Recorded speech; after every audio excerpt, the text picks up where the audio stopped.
This program is a collaboration of personal opinions and individual free thought. It does not represent the views or narrative of the mainstream corporate media hacks. Viewer discretion is advised. And here we go.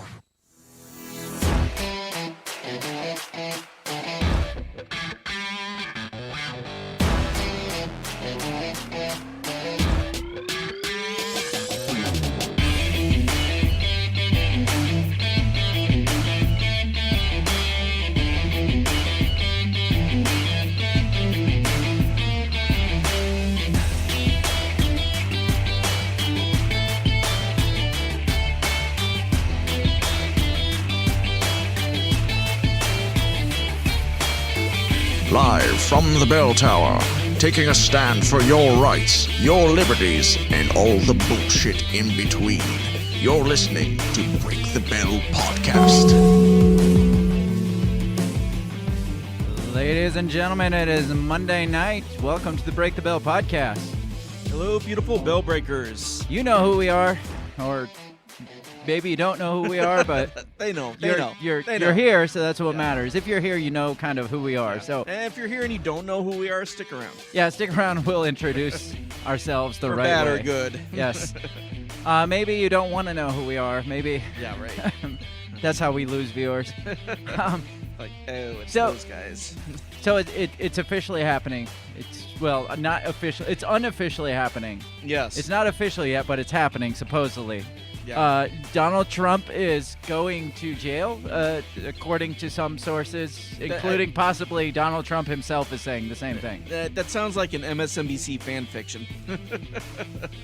Well, I don't know if I should take it like more credible when Donald Trump comes out and says, I'm going to be arrested on Tuesday, or if I should think of it's probably not going to happen if Donald Trump's saying it. Because as we know, Donald Trump is kind of a bit of a liar. Yes, and he knows how to get the spotlight on himself for sure. He knows what to say to get people interested in him, right? I'm just kidding. I was all a joke. I'm not actually getting arrested. Everybody, streets are burning and building, houses are on fire, and January 6th 2.0 is happening. I was gonna say, is this has got to be something major? Is it January 6th? Is it collusion with the Russians? I mean, it's got to be something massive, right? Oh, yes. Is it Yeah. espionage with the Chinese? It's definitely one of those serious ones. Yeah. I don't know, possibly just telling somebody to be quiet for consensual sex. I mean, I'm not going to get too far ahead of ourselves, Sure. but between those options, obviously the consensual sex one is the one that gets the him, biggest right? one Yeah. to put the final nail in the coffin, Okay. I guess. Kind of like taxes with Al Capone. I was actually gonna say that. Bring Yeah. that up. It's like of all the shitty thing Al Capone to do, he's like, "You're never gonna catch me alive," and they're like, "Tax evasion." He's like, "Shit." I missed that one. He's like, "I did not see that coming at all." Yeah. It's like, Valentine's Day Massacre, golden. Illegal gambling and golden. The hookers and the freaking Bootlegging. the prohibition Yeah. era bootlegging, we're fine. Yeah. Taxes, damn it. Yeah, right. Where's my accountant? Yeah. That's when the mob started hiring accountants, was Yeah, after right. Al Capone started cooking books. But we're not talking about Al Capone, which that would be a fun episode, That would though. be a fun one. We are talking about the possible indictment of Donald J. Trump, which the left has been screaming for what, 7 Ever. years now? Yeah. 7, 8 years now, Since he announced he was going to run for president. yeah, I they've been think. trying to put him in jail ever since then. So maybe they'll get their satisfying moment. possible. I mean, we are living in an era of gotcha politics, Right, you know, right. and so I mean, it just seems so fitting that it Yeah. would end this way. But I guess we'll get more into this. I don't want to get too far ahead of ourselves, but the real question is, does it end that way? Would that be the end of Donald Trump if he were to be arrested? No. No. Sadly, I don't think so. No. I think he would even get bigger. I think the phrase "fuel to a fire" just Yes. kind of comes up in that Yeah. scenario. So he would be like he'd be like Bane, right? And he'd have all the convicts on his side as he raids the streets of the big city. that would be quite the movie. Or he'd be like every cheesy Christmas movie gets them all to sing songs in jail and gets them all to like be good boys. No. I don't know. No. We're going to talk about the indictment of Trump. The reason why, the reasoning behind this, I want to Maybe compare it to some other presidents and similar wheelings and dealings, Sure. and whether this is fitting, these charges they're pushing against him, if it's fitting for what he actually did. We'll kind of, in our legal expertise, we'll discuss if we feel like these charges are warranted or not, or if it's just, I don't know, a witch hunt. And then we'll see where it goes from there. So before we get into that, obviously, we got to say, check us out all over the social medias. You can find us at our handle on Facebook, Twitter, and Instagram at Break the Bell Pod, or you can find links to all our social media and everything we do at breakthebellpod.com. You can find links to our amazing merchandise store, where you can get the infamous "I Will Not Eat Your Bug" shirt, the "We Are Not Your Pawns" shirt, some logo merchandise, some cups, some other fun stuff. So access to all that stuff at breakthebellpod.com, or you can go directly to the store at breakthebell.bigcartel.com. Check it out. Support us a little more if you feel it in your heart that you want to do that. Make this thing grow, make this thing bigger. Otherwise, just keep listening to us, because that's ideally what we want you to do first and foremost, is just give us the benefit of listening to us. But we do want to be famous someday, and we do want to be on Hillary Clinton's hit list. So I think we're close. Yep. So close. share, and subscribe so we can make our names bigger and we can get on more of those hit lists and Yes. eventually work our way up to the final boss, which is the Hillary Clinton hit Oh, list. yeah. So do that for us, because we love you, and hopefully you love us too. Or even if you hate us, just hit that like and subscribe out of spite, I guess. So we got a comment. John Wood says, US, I don't know what that means, but says, just remember Bill Clinton did it first. He paid off a girl and nothing was done. John, you're giving spoilers for the show. You're getting ahead of us. Slow down. Slow your roll, John. We will get into that. We're definitely going to get into some of the Bill Clinton stuff too. Yeah, and now, because he's famous for it. yeah, he is famous for it, and some of the things he did might or might not be way worse than paying off somebody for consensual sex. So yeah. We'll get into all that as we go throughout this episode. So we're just going to get right into it before John gives everything away. We're going to get into this intro video, and when we come back, we're going to talk about the possible indictment of Donald J. What's his middle name? It's That's just a Jay. good question. Yeah, maybe it is just Jay. Maybe he added that because it sounds cooler. Oh, I'm going to look it up. Donald Trump middle name. So I just know him as Donald J. Trump. Yeah. Donald John Trump. That's just dumb. That's just so dumb. No offense, John. Donald. I don't know. Even Donald Joseph Trump. would Yeah, sound or better. even Jonathan. John. His name is Don John. John. You know what? He couldn't use that That's because fine. Miami Vice ruined it. Okay, yeah. So when we come back, we will talk about the indictment of Don John Trump. We'll be right back. What did you say? You talking to me? What the heck are you talking about? What did you say? What did you say? What did you say? Are you talking to me? Are you talking to me? Are you talking to me? What are you talking about? What are you talking about? What are you saying? What did you say? Are you talking to me? Well, maybe he was talking to me. What'd you say? Talk to me. What in heaven's name are you talking about? Talk to me, baby. Did you just say? What did you say?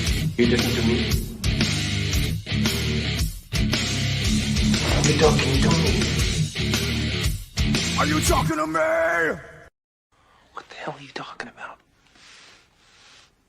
Who are you talking to?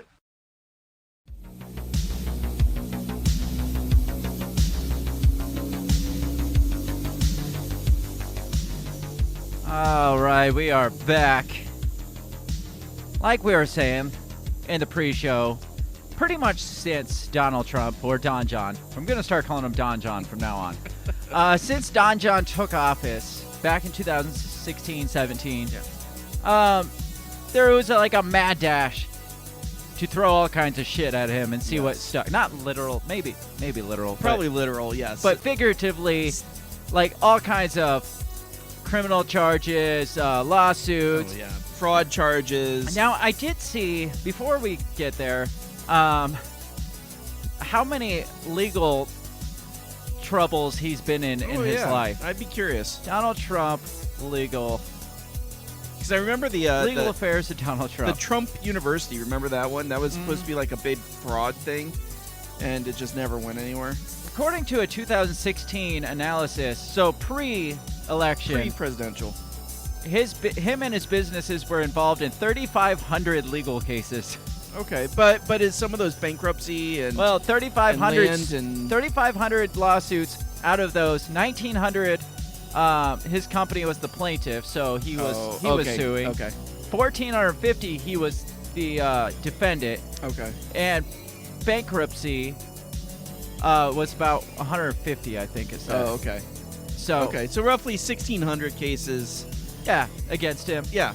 Okay. Somewhere in there. But, I mean, that's a lot. But it is. It's a major corporation. Though. Right, exactly. And he has so many different things between, like you said, the university, his Trump Foundation, his real estate business, his sexual provocativity. Yes. Yeah, because I had heard that, like one of his big things was using eminent domain. That's what I was going for, not provocative. Same thing. I knew where you were going with it. Yes. But he uses eminent domain a lot to be able to build his hotels and country clubs, and so so he's one of those assholes. Yes. Okay, that makes sense.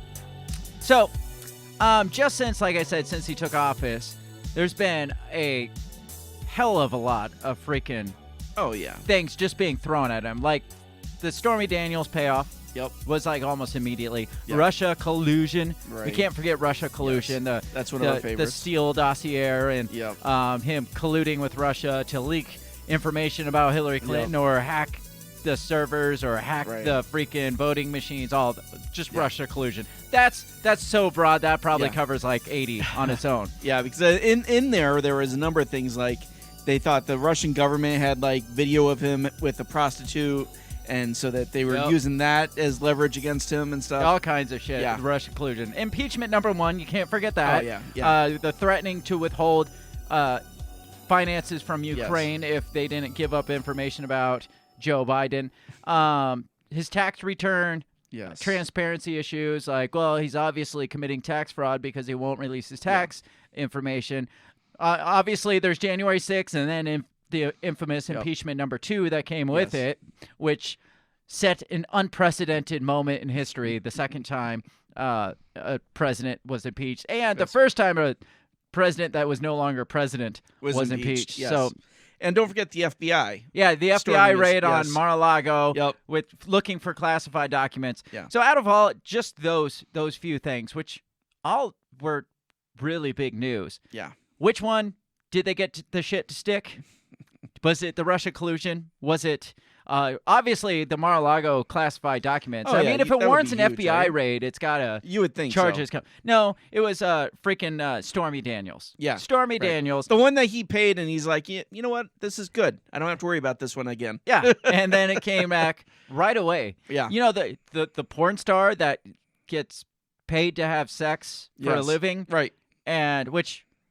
Whatever. Who cares? I mean, that's your choice, I guess, as long as it's consensual, which it was consensual. There's never been anything, not even Stormy Daniels has come out and been like, well, this wasn't consensual. Right, yeah. But he decides, and this took place 17 years ago, 10 years before his campaign. Yeah. So a long fucking time ago was the affair.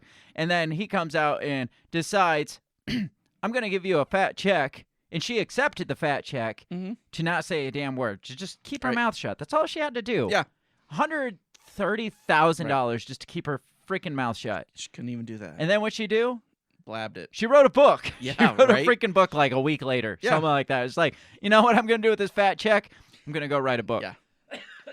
And I guess we'll get into this more because I kept asking the questions like, look, you got paid to not disclose, and you did the opposite of that. You very much disclosed. You wrote a book and made money. It doesn't more get more money off disclosed it. than that. Apparently, the caveat is Donald Trump never signed the NDA himself. So that's how she got away with it. No. Because I was like, why is he not suing her for everything she's got over this? Because he didn't sign it. Because he never signed. Because he wanted to be able to brag to everybody. Yeah. Be like, oh, yeah, you see her? Hit it. Yeah. Well, now he's like, I never had relations with that woman, and I never would. She's a nasty woman. You can imagine him going full-blown Bill Clinton. Oh. I never had sexual relations with that woman, that nasty woman. You can't add nasty. Come on. Yeah, It's not helping, Don. He And probably he's like, called Bill and asked for it tips. depends on what your definition of the word is. And they're like, okay, we've heard this one. Yeah. Just stop. Just You know, stop there. and, We've heard and this Bill one. Clinton did it better. Yeah, obviously. And his southern drawl just made it sound so much Exactly. more suave. Yes. So, I mean, there's been rumors swirling around about Trump being arrested for this specifically for months now. But isn't the caveat of this is that he used campaign dollars to pay her off? Yeah. Well, that's what they're going with here, and we'll talk about that, like why this is a crime, because it's not a crime to say, oh, that was good. Now can I just pay you to keep your mouth shut? Right. Is that can we just do that? 'Cause I don't want somebody to find out. Celebrities and athletes do it all the time. I mean, there's specific celebrities that have. You have to sign an NDA just to go hang go out with them. Yeah, exactly. It's like what happens in Vegas stays in Vegas. Right. It's like what happens with Leo DiCaprio stays with with Leo Leo DiCaprio. DiCaprio. I don't know if he does, but I'm pretty Probably. sure. I think he's one of the Probably. ones. Yeah. Tom Cruise, I think, has an NDA Probably. to hang. Well, that's probably with the Church of Scientology. Yeah, but, that's true. So, like I said, there's been all these rumors surrounding that. It's going to happen. Again, I didn't take much stock into it until Donald Trump comes out himself. It's like, I'm going to be arrested, and it's like, is this happening? Odd thing to say. I mean, it is. It's Yeah. really strange to say that if you're somebody that supposedly doesn't want to be arrested, to be like, hey, I just want all my fans to know that come Tuesday morning I will be arrested, and they're like, shit, what, like, Right. horrors, like, Yeah. obviously it's going to inflame his already super inflamed fan base. Yes. So let's take a look at the initial. He must be going for maybe like the Mandela thing, right? Like Mandela got arrested for fighting against the government, so maybe he's like he's the next Nelson Mandela. Yep, that's him. Donald Trump, the next Nelson. Are they Mandela. going to have a Trump effect in like 20 years from now? Yes, like definitely. I swear Donald Trump died. I swear, and then he just died again. Like yes. They call that, and Donald Trump's like, we call that the Trump effect. It's like, no, we don't. I'm calling it, from now on, everybody will call the Mandela effect the Trump effect. I want that trademarked.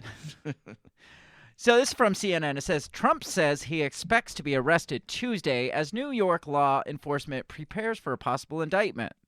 Now, where's this come from? Because according to his people, they haven't reached out to him and been like, hey, just to let you know, this might be happening. Yeah. Apparently, there may or may not have been a leak from the district attorney's office. Out of New York. Like an intentional, not intentional, oops, accidental, intentional leak. Kind of like the Supreme Court stuff with the Roe v. Wade. Yes. Where they leaked that out ahead of time. It's to funny get how that people- works, yeah, isn't it? It's just like, oh, what could get people really pissed off? What if we accidentally leaked that this was going to happen? Then we can see what and it happens. almost sounds like the guy, the district attorney's doing it because basically he was told he doesn't have the balls to do it. And he's like, oh, yeah? Or, I mean, there is suspicion that another current standing president had some shady affairs kind of come out in the papers this week. And they're like, well, if we just leak this out that Trump's going to get arrested, then everybody will forget about the fact that the newspaper said that some more information came out about Biden and China dealings, because that came out this week too. It's like, well, there's something really big going on here between Biden and China, and this is only the first thing I've looked at, and I've got 11 more things to look at, is what they said. And all of a sudden, this Trump thing leaks out that there's a possible indictment, and everybody's like, oh my gosh, Trump's gonna get indicted, and they're like, just fucking forget about Joe Biden. So it says former President Donald Trump, Don John, said Saturday he expects to be arrested in connection with the years-long investigation into hush money scheme involving adult film actress Stormy Daniels, and called on his supporters to protest any such move. I mean, that's terrible, right? Like, for him to call for his supporters to protest? Didn't we go there one other time on J6? Yeah, and it's not like the other side ever has called on their supporters never. to protest or to go out in the streets and like make people's lives uncomfortable and disrupt their dinners and all this shit. Yeah. But looking at you, Maxine Waters. But when Donald Trump does, obviously he's just trying to incite another January 6th, obviously. In social media post, Trump referring to himself. Like in the third person? I guess. I don't know why they had to put that in. Well, who else was he referring?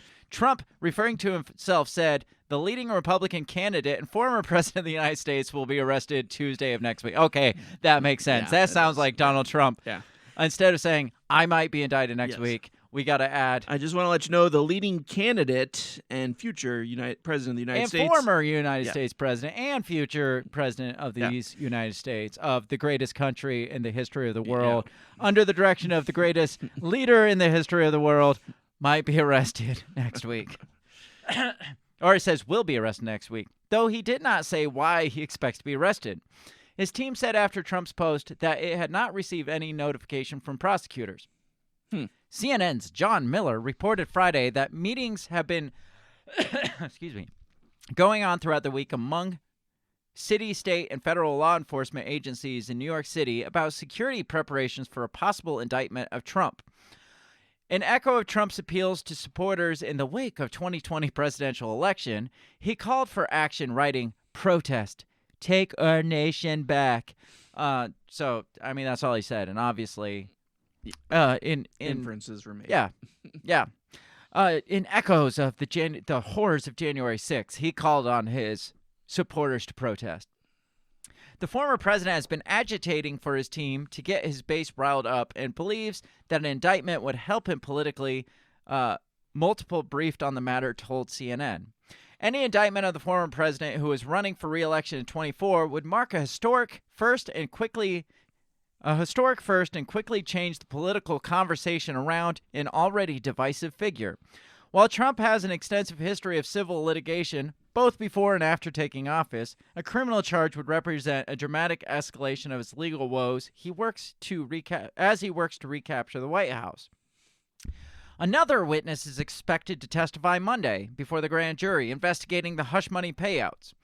It doesn't say who. It just says another. It says Trump's legal team has been anticipating that an indictment will happen soon and has been preparing behind the scenes for next steps. An attorney for Trump, Joe Tacopina, later said the president had based his claims on press reports. No one tells us anything, which is very frustrating. President Trump is basing his response on press reports. So the press is coming out and saying, hey, there's possibly going to be indictments. So Trump's like, well, guys, there's possibly going to be indictments. The New York Times said so. Says the only time he's ever listened to the New York Times. So this is interesting. It says Mike Pence, who served as vice president under Trump, echoed Kevin McCarthy said that it was an outrageous abuse of power. And then Mike Pence echoed that and said, well, like many Americans, I'm taken aback. He says the former vice president claimed the Manhattan District Attorney's investigation reeks of political prosecution.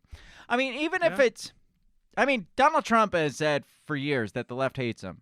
Yeah. Even if it's not specifically politically motivated, do you think you're not adding fuel to that political prosecution narrative that he's been going off of for how many years now? Yeah. Yeah, well, especially considering I believe this case has been thrown out once before. It was thrown out at a federal level. Yeah. Like the federal level in 2018, they're just like, Yeah, right. Yeah, we're just There's gonna not enough there. nah. And then New York's like, we got this. We got this now. We apparently, because Trump has complained privately, he believes he's going to be indicted only because he thinks the Manhattan District Attorney Alvin Bragg hates him, according to a source familiar with what Trump has said. Bragg said in an email to staff Saturday that his office will not tolerate attempts to intimidate our office or threaten the rule of law in New York in response to possible protests. He's not going to tolerate the protests. So, what do you think so far? Well, it sounds like Trump's just running with it. Right? Oh, yeah. I mean, he's Why like, wouldn't not only you? am I going to get in front of this, but I'm going to make it look like they're targeting me, right? I'm going to They're make scared it of look me. like I am the politically oppressed individual Yes. that I've been saying Yes. this entire time, and you're going to do my bidding for me Absolutely. by doing the, that. The swamp is scared of me, Yeah, right? well, Because yeah. I'm coming in to clean it up again, right? And so that's what they're doing. They're trying to get rid of me again. Drain the swamp, too. And again, if they just left him alone, he would probably go away. But no, they keep doing this. Says the New York Police Department didn't immediately respond to CNN's inquiry following Trump's post Saturday. But New York City law enforcement source told CNN that security for a possible indictment against Trump was discussed as part of the NYPD daily briefing, and that social media is being monitored daily for any threats. They're spying on you guys. So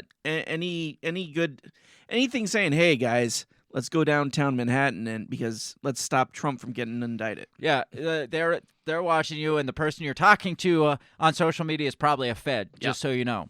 Law enforcement sources know that Trump has a loyal following, and they're taking a wait-and-see approach. They don't yet know how many people could be planning on showing up in Manhattan this week, but officials are monitoring the situation. Trump's U.S. Secret Service detail would deliver him to Manhattan District Attorney's office for fingerprinting and then take mugshots in the office of the DA's detective squad, as is customary in cases where a defendant is allowed to voluntarily surrender after arrest processing. The former president would be brought directly to an arraignment before a judge where he will likely be released on his own recognizance. So do you think... So I know for like high-profile people, they like work out a deal. It's you come in on your own time, Right. your own discretion. We don't perp walk you or anything. Do you think the left would love to see a perp walk instead? Oh, fuck yeah. Do you think the DA would love to see a perp walk Yes. of Donald Trump? Why? Why do you think so? Well, because then they'll take those pictures and they'll run with them, right? I mean, if they get him in like his mugshots, right, and take pictures of him, they would love that. They would be like, hey, this is the guy you're voting for president right here. Like that. Like that right there? Like that, Like yes. that Yes. kind of mugshot? I mean, imagine MSNBC and Rachel Maddow with their shit-eating grin. I mean, constantly talking about this debate. Right? Now, imagine Tucker Carlson with perp walk pictures Oh, yeah. of Donald Trump. It goes both ways. Oh, it does. It does. Imagine, do you think, what would Donald Trump want to do? Knowing who Donald Trump is, do you think he'd rather do like a Michael Jackson, go out and like on his own accord, sneak in with a veil over his face so nobody No. knows Oh, this? fuck Or do you no. think he'd be sitting there and be like, no, bitch, just put the cuffs No, on me? he's showing up in a gold-plated helicopter, rappelling down the building. No, if I was Donald Trump, this is what I would do. I would go sit on my steps outside, call the media in, and I would tell them, I'm not going anywhere. You're going to have to arrest me. And make them put the damn cuffs on me. Yeah. Make them perp walk me all the way to the vehicle, because that is just gold for his campaign of I am a politically oppressed Oh, yeah. Could you imagine all the individual. cameras? I mean, it would be very similar to when Greta Thunberg got arrested. Or AOC. Remember, Yeah, AOC oh, yeah, didn't even yes. have cuffs on. She Yeah. just put her hands behind her back. Yeah, right. And just Yeah. walked next to the cops. And Yes. she's like, I'm being arrested, guys. It's like, bitch, you're not even in handcuffs. Yeah, What are no, you doing? seriously, we're in the age of the perp walk. Yeah. That's what I was thinking. It was like, and it just reminds me of if AOC can pull it off and be Yep. like, and Greta Thunberg. and Greta Thunberg, then Yes. Donald Trump would pull it off. And I Absolutely. think he would do it too. And I don't blame him. I would do it too. If I was in Donald Trump's shoes and if I had the freaking ego that Donald Trump has, and if my whole campaign was surrounding political oppression, then yes, I absolutely would say, put me in handcuffs. You walk me to that car because I'm not moving if you don't. And and it's interesting that him getting perp walked, as it would be, plays into both of theirs like narratives, right? I mean, it plays into the liberal narrative, and it also plays into Donald Trump's narrative. It's amazing how the same picture can be so divisive. It's like, look, we told you, and then the right's like, look, we told you, you, and it's the same sentence, just totally different messaging. It's so it's the world we live in. It is the gotcha politics that we live in, and you can. The sad thing is, it's basically like Donald Trump said originally. It's like, I could shoot a guy and I would still have supporters. Yeah, absolutely. I could shoot a guy in the middle of Manhattan and I would still have supporters. So if they think this is going to be his downfall, then they got the best thing they could do is be like, we have these charges. Just come in whenever you want. You know, we'll come to your house. Actually, we'll just you can just stay there. We'll just. If you just want to forward over a picture, we'll just Photoshop it into a mugshot. If actually the best thing for them, like you were saying before the show, is just shut the fuck up and leave them alone. Yeah. Just go away. Even hardcore Trump fans that I've talked to, they're like, maybe he just needs to disappear and we need to go a different direction. Right. But they keep just adding fuel to this keep fire. Pulling him in. It's like he's one of those people, the age-old classic saying, if you ignore him, he'll go away. Yeah. That's Donald Trump needs the attention, and it doesn't matter what kind of attention it is. And they just keep giving it to him, and he's like, "See, I told you. I'm famous. I am infamous." And they're like, Donald Trump wants to be infamous. Oh, fuck yeah. He does. Yeah. Let's keep moving here. I kind of got ahead of myself, but it was just rolling. Yes. So he calls for protest. You think there'll be big protest for this? Not if he big, does? but there'll be some protest, I think. I think the left would want there to be a big protest so they can again say, "I told you so." Yeah. Look, he incited it with they can impeach him a third time for inciting violence again because of his tweet or his post on Truth Social.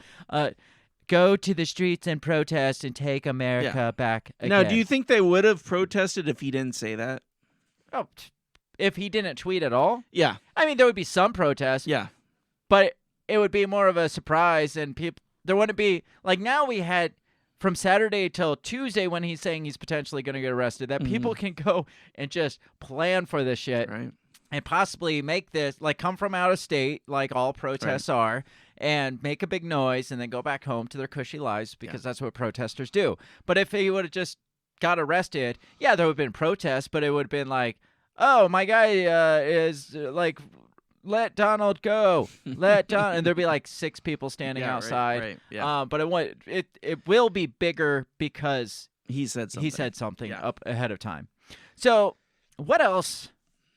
Because I said, like that article said, it's unprecedented. Unprecedented, as Bernie Sanders likes to say. That word's going to come up a lot today. It is.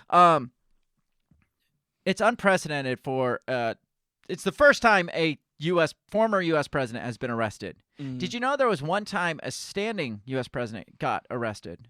I do not know that. I think it was one of the Roosevelts. Okay. I had read.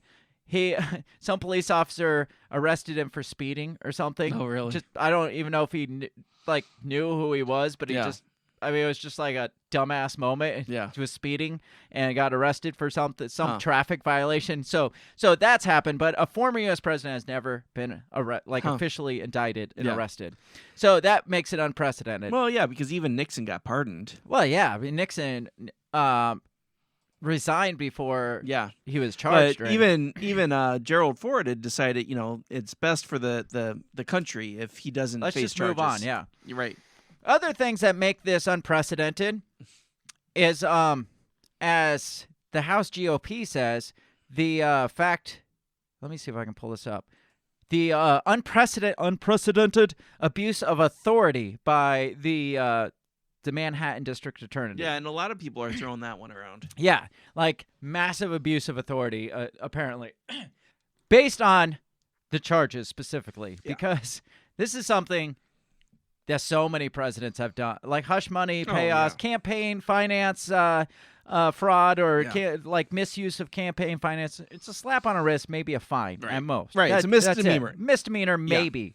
And on top of that, the statute of limitations is 5 years. And this was 7 years ago. Yeah. So it's beyond the statute of limitations, but he's done some kind of legal bullshit workaround to get around that too. So this from Zero Hedge. It says, House Republicans on, this is a subcommittee. This is an official subcommittee. Ooh. The Weaponization of Federal Government Subcommittee. They made a subcommittee Of course they did. to review the weaponization of federal government. And they're using their new investigative powers to look into liberal Manhattan District Attorney Alvin Bragg. So this is the guy that Trump says hates him and has a vendetta against him. Says over the Soros-funded DA's reported plans to indict former President Donald Trump. So we got to throw in Soros-funded because that he's makes the him the boogeyman. Yeah, Right. but apparently he is Soros-funded. I think I have a thing here about that.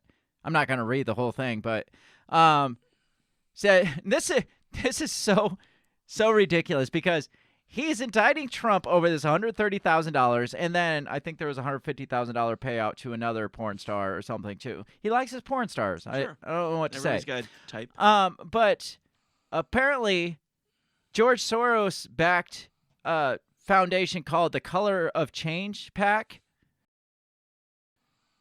Doesn't sound Donated racist. $1 million to Alvin Bragg's campaign. $1 million to Wow. his campaign, and he's obsessed over a $130,000 campaign fund issue. Yeah. And I don't know what the laws are for the Manhattan District Attorney of how much they I would think $1 million would be a little much. I would think so too, but it doesn't say anything about it being a Usually crime. they have caps. But yeah, that's his link to George Soros, the Interesting. boogeyman, is George Soros's Color of Change PAC gave him $1 million to run for district attorney. So back to this article, it says, over the so they're looking into this guy over these. They're just trying to dig up dirt, like throw shit at this guy, Right. because of his felony charges relating to the hush money he allegedly paid porn star Stormy Daniels 7 years ago, a charge which would normally be a misdemeanor. Bragg would also be prosecuting the case beyond the 5-year statute of limitation. Says you're reportedly about to engage in an unprecedented abuse of prosecutorial authority, the indictment of a former president of the United States and current declared candidate for the office, reads a Monday letter to Bragg from Representatives Jim Jordan, James Comer, and Brian Steele. This indictment comes after years of your office searching for any basis on which to bring charges, ultimately settling on a novel legal theory untested anywhere in the country and one that federal authorities declined to pursue back in 2018, like you were saying. The letter goes on to shred the untested legal theory underpinning Bragg's expected indictment and calls out former Trump's attorney Michael Cohen, Bragg's star witness, and a convicted perjurer as having a serious credibility problem. So, seriously, your key witness in this trial, is somebody that has served time in jail for perjury, for lying on the stand. Yes. In this case. Yeah. In this case about Stormy Daniels' payout. Yeah. He already lied once, and he's your key witness now. Yes. I mean, I see a problem with it. I mean, he's obviously changed his ways. Oh, obviously, yes. I mean, threatened with like 15 years in prison or however much. Obviously, he's going to be like, well, I'm a good boy now. Yeah. I will never lie again. Or maybe he'll say, I'll say whatever the hell you tell me right. to as I'm long as already it in keeps me jail. out of jail. Right. Yeah, so, I mean, obviously, they're biased for Trump being the whatever that subcommittee was. But they kind of make a good point. It's like you're basing this whole indictment on Michael Cohen? Yeah, right. Infamous perjurer? Yeah. And on this case. Yeah, and on this, not just any case, like this specific Yeah. situation he's already lied about. Yeah. And now you're just bringing him in as your... I mean, I could see them bringing him in as like, to kind of validate what this person's saying. But this is like what they're basing their whole trial around. Yeah. And the guy... like secretly recorded conversations with Trump, who was his client, right, at the time. But attorney-client privileges don't apply here, they say, because Donald Trump said he didn't do this. So then Michael Cohen said they didn't, like this conversation never happened. So attorney-client privileges don't apply here, is what I read somehow. Really? Okay. That big giant loophole around the whole attorney-client privilege thing. But okay. Says the letter demands all documents and communication related to the decision. Says this is the type of thing America hates, and it divides America, and it is wrong. McCarthy said this week while conferring with House Republicans in Orlando, Florida. McCarthy has accused Bragg of lowering penalties for criminals in New York while prosecuting political opponents. I mean, that's interesting. Like, you stop, right? like, stop having, like, pressing charges for violent Actual crimes, but we're just gonna, like, make something up and see and hope it sticks.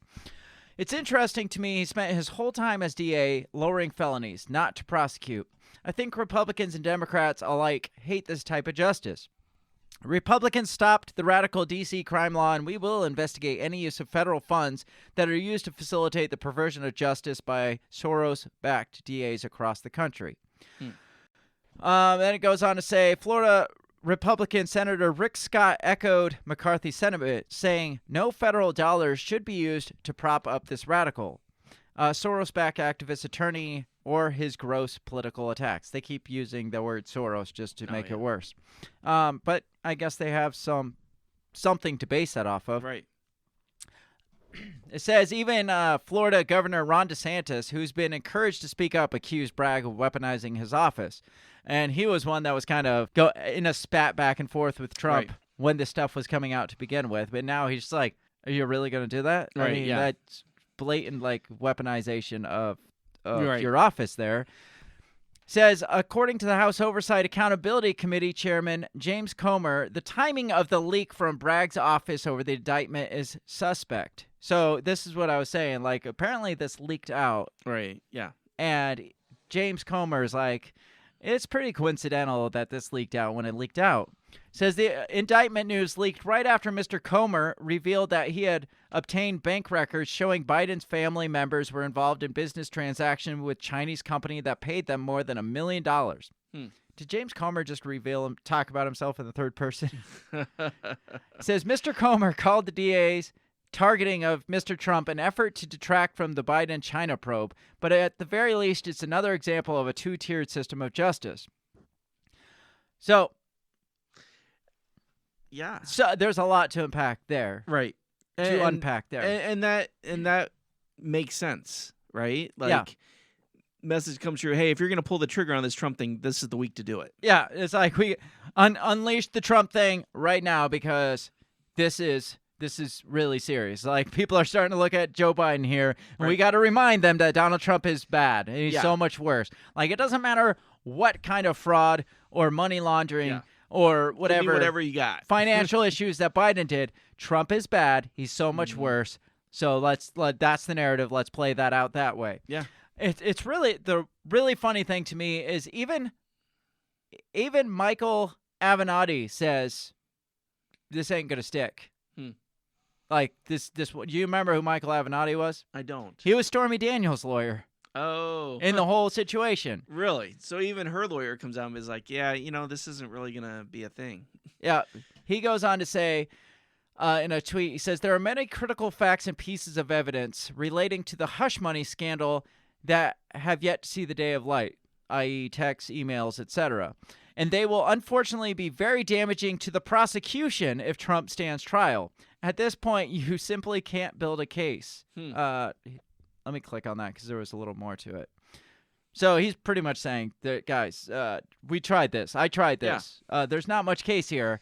And if you open this can of worms, you cannot put it back, is what it sounds like he's saying. It's like, there's a lot of stuff here that if we reveal it, it's actually going to be more damaging to you, the prosecutors, than it's going to actually be to Trump. And that's really interesting to me that they come out and say that, because it makes me wonder, like, okay, what is it that is damaging to the prosecution? That I want to know. That's why I want the indictments to come out. Okay, so he says you simply can't build a case on the testimony of Cohen and Daniels, and I think he represented both of them, didn't he? I don't know. I don't know. I know he represented Daniels, but even he comes out and he's like, if you're basing this on her and him, a known liar and Stormy freaking Daniels, you don't got much to go off of here. You probably shouldn't open that up, and you should probably just let it be.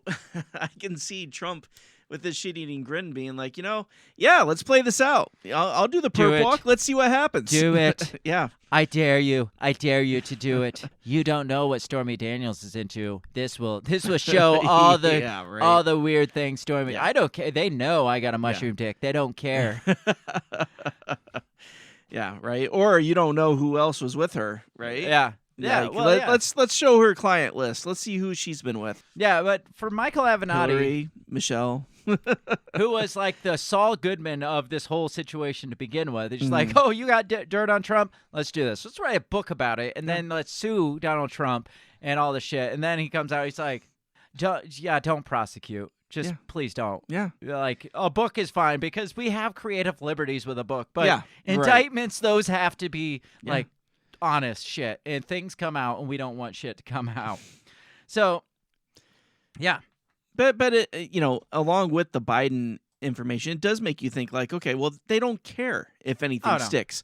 They just want the circus. Yeah, they want the news cycle to just revolve around Donald Trump for a couple weeks, and then nobody will have time or even feel the need to talk about the situation surrounding the Biden family because it doesn't matter. And Bragg will probably get a nice, cushy legal position in the Biden administration after all this is said and done. Yeah, he'll be the attorney general, the federal attorney. What is that? What? Yeah. All right. Yeah. That's what it's called. Yeah, that guy. That guy. He'll end up there someday. So I want to talk about what this is all based off of, like where they think their case is, because like I said, it's not illegal for you to have consensual relations with a porn star, even if she emasculates you publicly, right? And then to turn around and say, I kind of regret this a little bit. I don't want somebody to find out about this. You don't want somebody to find out about this. Can I just give you a little bit of money to shut up and go away? Right. Yeah. I mean, it happens with politics all the time. Yeah. You know it does. Oh, absolutely. We've all seen House of Cards. You've seen House of Cards, Yeah. I'm sure. I mean, Stormy Daniels should just be happy that this isn't 35 years ago, because 35 years ago, we weren't paying off the affairs with campaign funds. Right. Yeah. We're just making them go away. Yeah. Or Hillary would make you look very bad in front of everybody, and while saying how much she loves her husband, and it would just totally discredit you. Calling you that woman? Yeah, right. And if you said anything, you risked suicide by 2 in the back of the head. That's what I'm saying. Like, 35, 40 years ago, you just weren't anymore. Yeah, no. You just were disappeared. Yeah. And that's not just Clintons. I'm talking politics in general. Right, It's just like, you know too much. You got to go away. And I mean, we've talked about this before, that every president who has served has their own little black ops unit that takes care of problems. Oh, yeah. Yeah. And so some are worse than others. And you would just disappeared. Remember the guy from House of Cards, the bald guy? It was his advisor guy, but he was also his like cleanup guy. He was the guy that there was that alcoholic congressman, and he just made him like suicide himself. Yeah, they got those guys. Oh, absolutely. Yeah. So for Trump to pay this woman off, she should feel lucky. As shitty as that sounds, she should feel lucky that she got paid off, and she got to write a book. And she wrote a book. It's like, and she, like I said, emasculated him physically and his character in this book. Yeah. And I mean, she should have just left it at that. But I promise she probably wanted to. She's good. She's on the stand. Oh, is she on the stand too? She is going to be one of their key witnesses too. She is like tweeting posts out there saying like pretty talking much mad shit. Talking shit about it. No, she's loving this, the attention from this. So, like I said, let's get into the basis behind this, because from what it sounds like, that, like we said for years, it's like, why is that even illegal? Right. Well, it's how he paid for it, apparently, according to Michael Cohen, and how Michael Cohen set this shit up. Yeah. Because Donald Trump, I feel like, being the billionaire he is, could have just pulled out a checkbook and wrote a check, and it would have been fine. But that's not how it happened. Yeah. Like, he had his cleanup dude, Michael Cohen, go and work this out for him. So let's read this from ABC News, because it says, the New York hush money probe of Donald Trump explained. So this is going to clear it all up for us. More than 6 years after Donald Trump's lawyer paid off a porn star, New York prosecutors appeared to be close to deciding whether the former president should face charges in connection with the payoff. In the final weeks of the 2016 presidential election, Donald Trump's lawyer tried to buy the silence of porn actress who said she had sexual encounter with the Republican during his days as a reality TV star. More than 6 years later, New York prosecutors appeared to be close to deciding whether Trump should face charges in connection with that payoff in what could become the first criminal case ever brought against a former president. Thursday's news that the Manhattan District Attorney invited Trump to testify before a grand jury next week suggested prosecutors were serious about bringing charges in a probe that looked like yesterday's news just a few months ago. Trump's former lawyer and fixer, Michael Cohen, now a key prosecution witness, is scheduled to testify before a grand jury on Monday, according to two people familiar with the matter. So that's like today, I guess. Yeah. It says, the people were not authorized to speak publicly about grand jury proceedings and did so on condition of anonymity. Trump has denied wrongdoing and that he had extramarital affairs, and he blasted the probe in a Truth Social post as a political witch hunt, trying to take down the leading candidate by far in the Republican Party. By far. According to Trump. Here's a refresher on how things got to this point. What is the case about? The investigation centers on hush money payments made in 2016 to two women who alleged that they had extramarital encounters with Trump, who has denied their accounts of his infidelity. Specifically, District Attorney Alvin Bragg's team appears to be looking at whether Trump or anyone committed crimes in arranging the payments or in the way they accounted for them internally at the Trump organization. How are the payments made? So this is where it gets dicey. Michael Cohen said paid porn actress Stormy Daniels $130,000 through a shell company Cohen set up. Now, if you got to set up a shell company to pay something off, it's already looking a little fishy. Right. Yeah. It's already, it's like, well, we could just set up this company that pays her that nobody knows about, and it won't get to the public. Shell companies always get to the public. Yeah. There's nothing good about shell companies. No. I mean, unless you're trying to dodge taxes, then I'm all for it. That is fine. It says, he was then reimbursed by Trump, whose company logged the reimbursements as legal expenses. So there it is right there. Oh. He pays Stormy Daniels $130,000 through the shell company. Then Trump pays him and claims these were legal expenses and supposedly writes them off as through his campaign. So, all right, but question now: is it possible that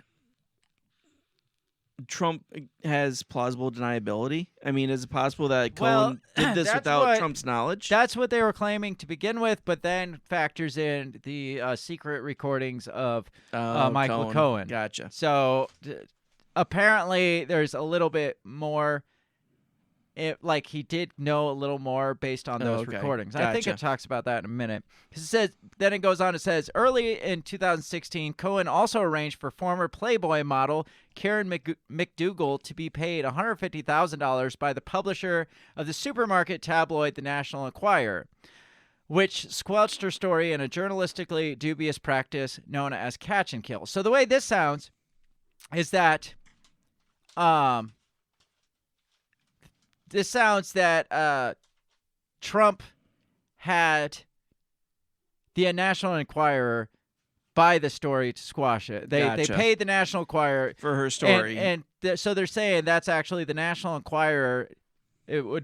They're loosely defining this as a campaign contribution from the National Enquirer. Gotcha. Even though they're paying her, right?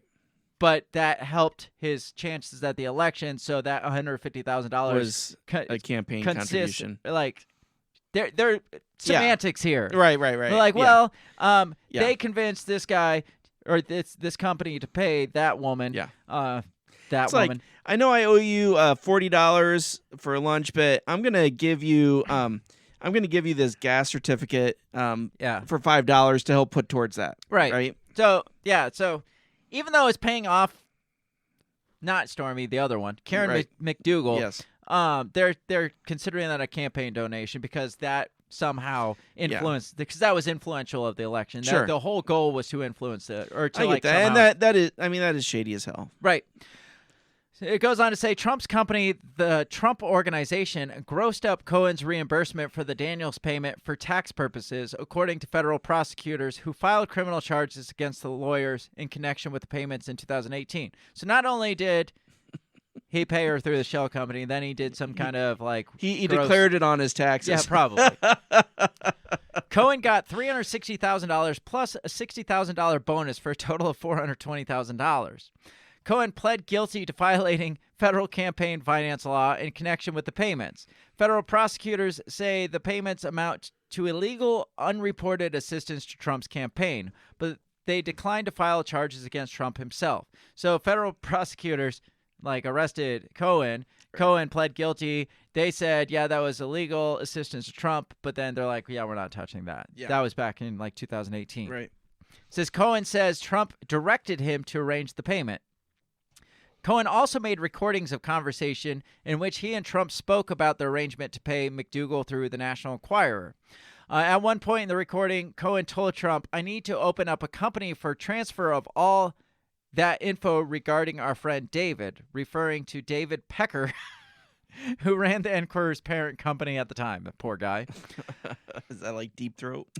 Cohen said he had already spoken with the Trump Organization's longtime finance chief, Alan Weisselberg, on how to set the whole thing up. Trump said, what do we got to pay for this? $150? $150?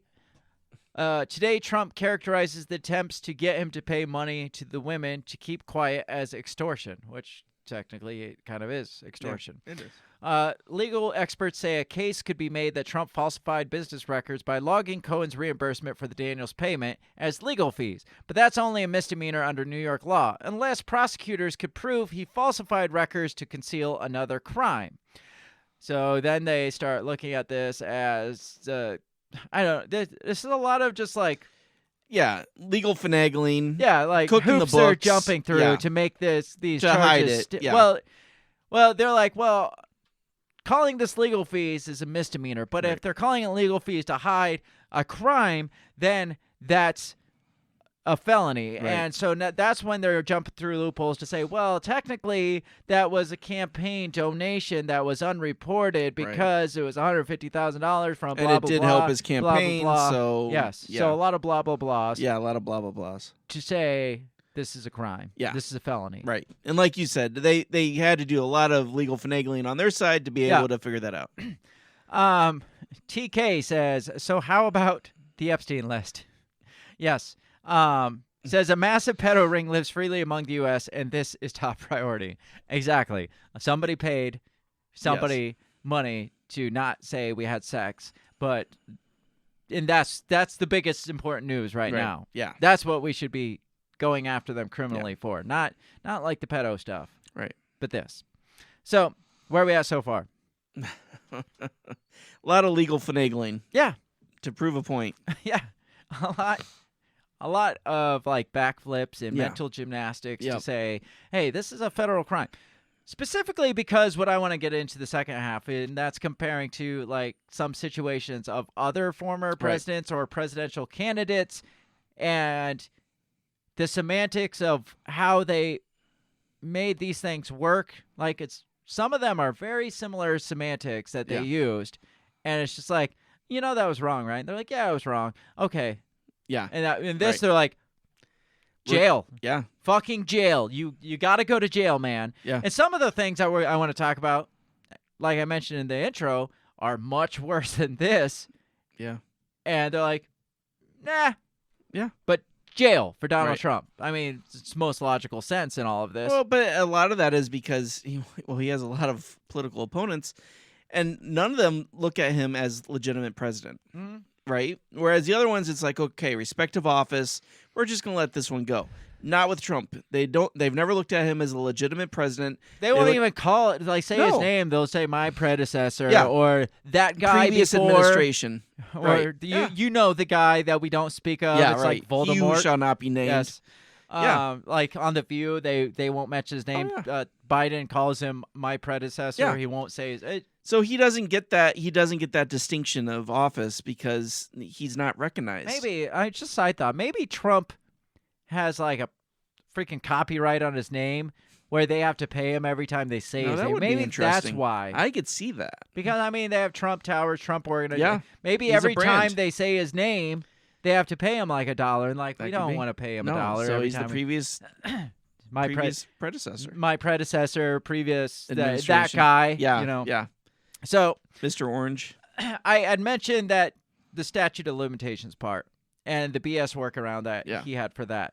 So Bragg, the Attorney General, apparently there's kind of a legal loophole with the statute of limitations being that if the defendant hasn't spent a lot of time in that state that they're prosecuting him, then they just add up the time that he's been in the state, like available in the state, and that's how they kind of get around it. And that Really? doesn't make a lot of sense. That doesn't to make me. sense at all. Yeah. Well, that would prevent, I guess, people from just fleeing the country and coming back 7 years later and be like, statute of limitations, Yeah, right. guy. Well, you were actually only here for 2 months before you left, and now you're a week, so we still have 5 years. Yeah, so, I mean, I guess sometimes that would be okay, but this is stupid because it's not like he was on the run. Well, yeah, exactly. It's like they knew where he was. They could have, done and this it's not at like any he was point. in a non-extradition country. He was in Florida. Yeah, and it's not like they couldn't continue to pursue the case Right. while he's in the White House or Right. while he's in Mar-a-Lago. I mean, Yeah. shit, they sent the FBI in to raid Right, at yeah. Mar-a-Lago. So it's not, it's not like, lack of information because he was out of the state. No, he's right there the whole time. He's like 6 hours down the coast. Yeah, because here it is. It says New York statute of limitations for most felonies is 5 years, and for misdemeanors just 2 years. Does that mean prosecutors have run out of time? Trump thinks so. Says, but that's not always how the law works. In New York, the clock can stop on the statute of limitations when a potential defendant is continuously outside the state.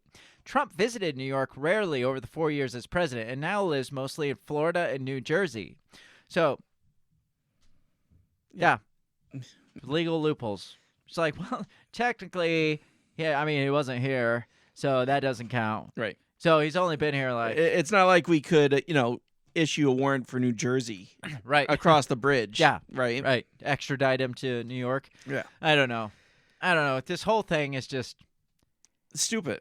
It sounds very stretching. Sounds like Yeah. they're really stretching here to make this thing happen. It's about as thin as you can get. Yeah. But I mean, they're going with it, I guess. Yeah, they are. And again, everybody involved seems really excited for it. Right. Yeah, and I don't know. Again, I think both sides are really excited for it. Oh, fuck yeah, yeah. I think both parties would love to see him march down in handcuffs. You think Trump different show up reasons. with like cornrows? Oh my God. The prison tattoo. Yeah, on, a little teardrop. like a teardrop on his eye. Yep. It's like, I served time. Have you served time? Because I've served time, Jeff. I've served. He's like Prison Mike Yeah. on The Office when Michael Scott's playing Prison Mike. We got to get into break. Why don't we get back? Like I said, I want to compare this to some of the other politicians, and then I want to get into is he going to go to jail and what that looks like, and is this going to end his campaign? Because there are answers for that. We can sit here and pontificate if Trump gets arrested, do you think he can still run? No, we don't have to. There's actually legal answers to that. And the answer might surprise you. It's yes, he can still run. That doesn't surprise But we'll talk about that when we come back. We're going to take 2 or 3 minutes, take a real quick break, and when we come back, we're going to continue down this shit show of the possibility of Trump being indicted. We will be right back.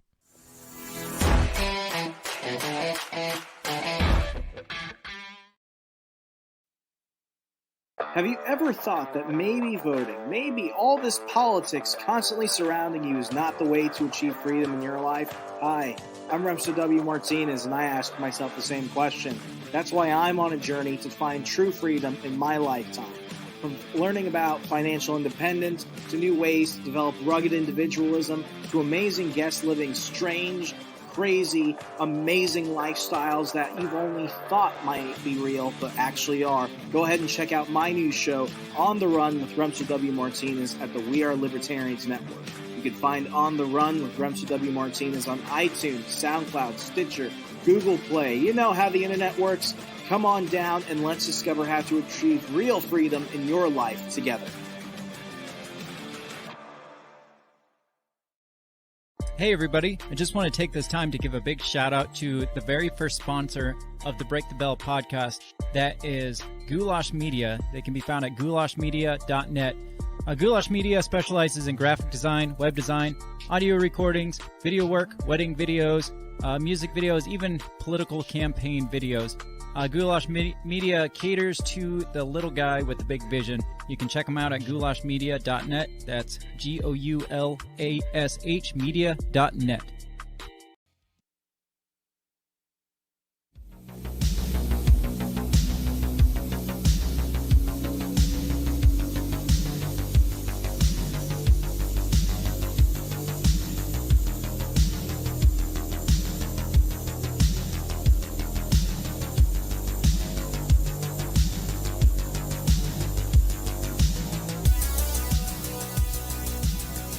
And we're back.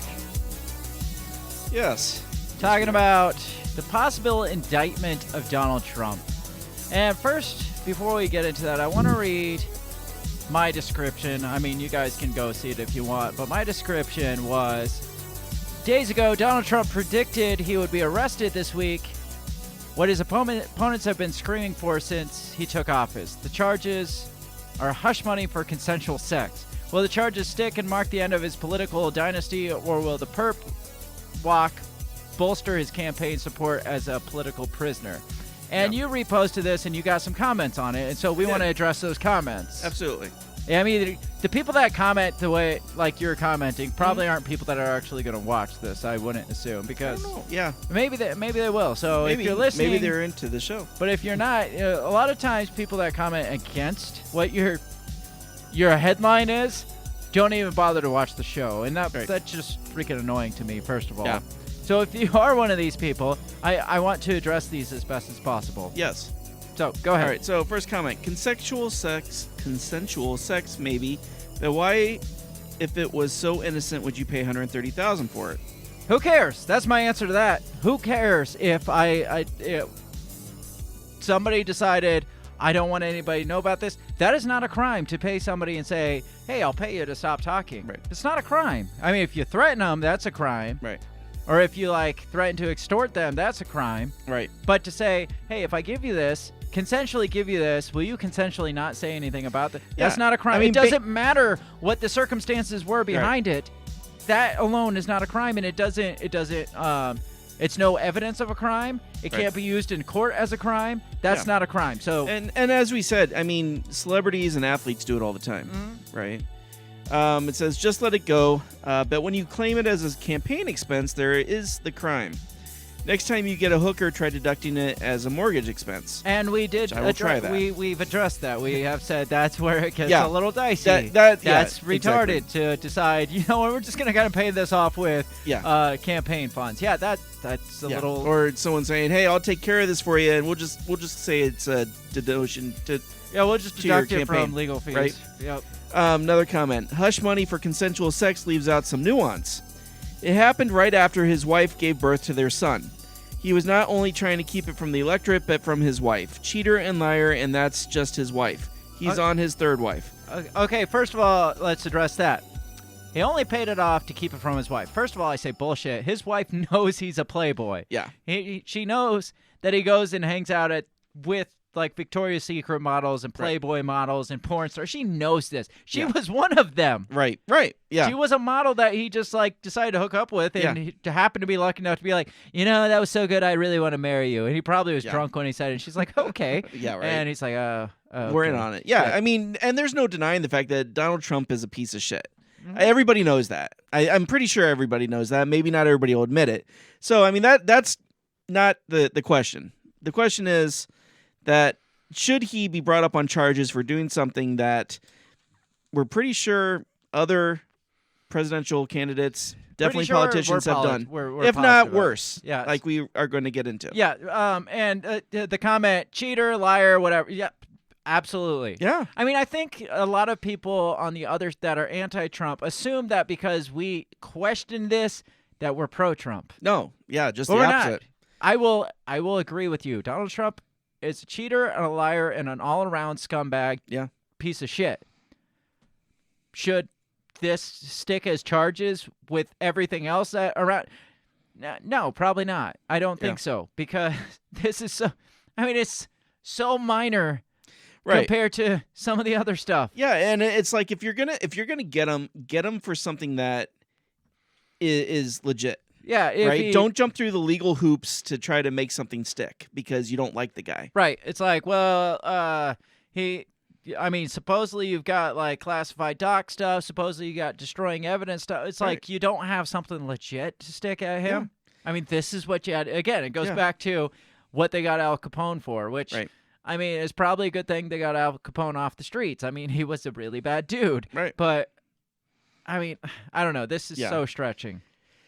So let's get into, because the theme is unprecedented. Right. So we had the unprecedented authority, like abuse of authority. We had the unprecedented fact that they are indicting a former president. And now I got to ask, is offering hush money, is that unprecedented for a presidential candidate? Is that? I mean, I'm going to say no. I mean, Kennedy was famous for philandering. Right?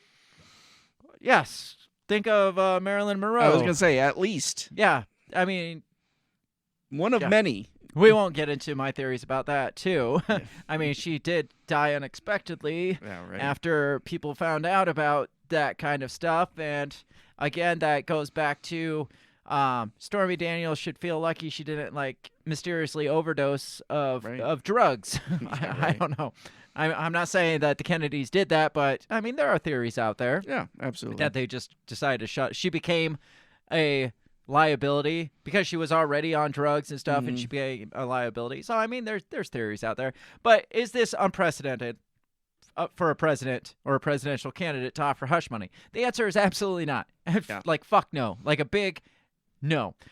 Because let's talk first.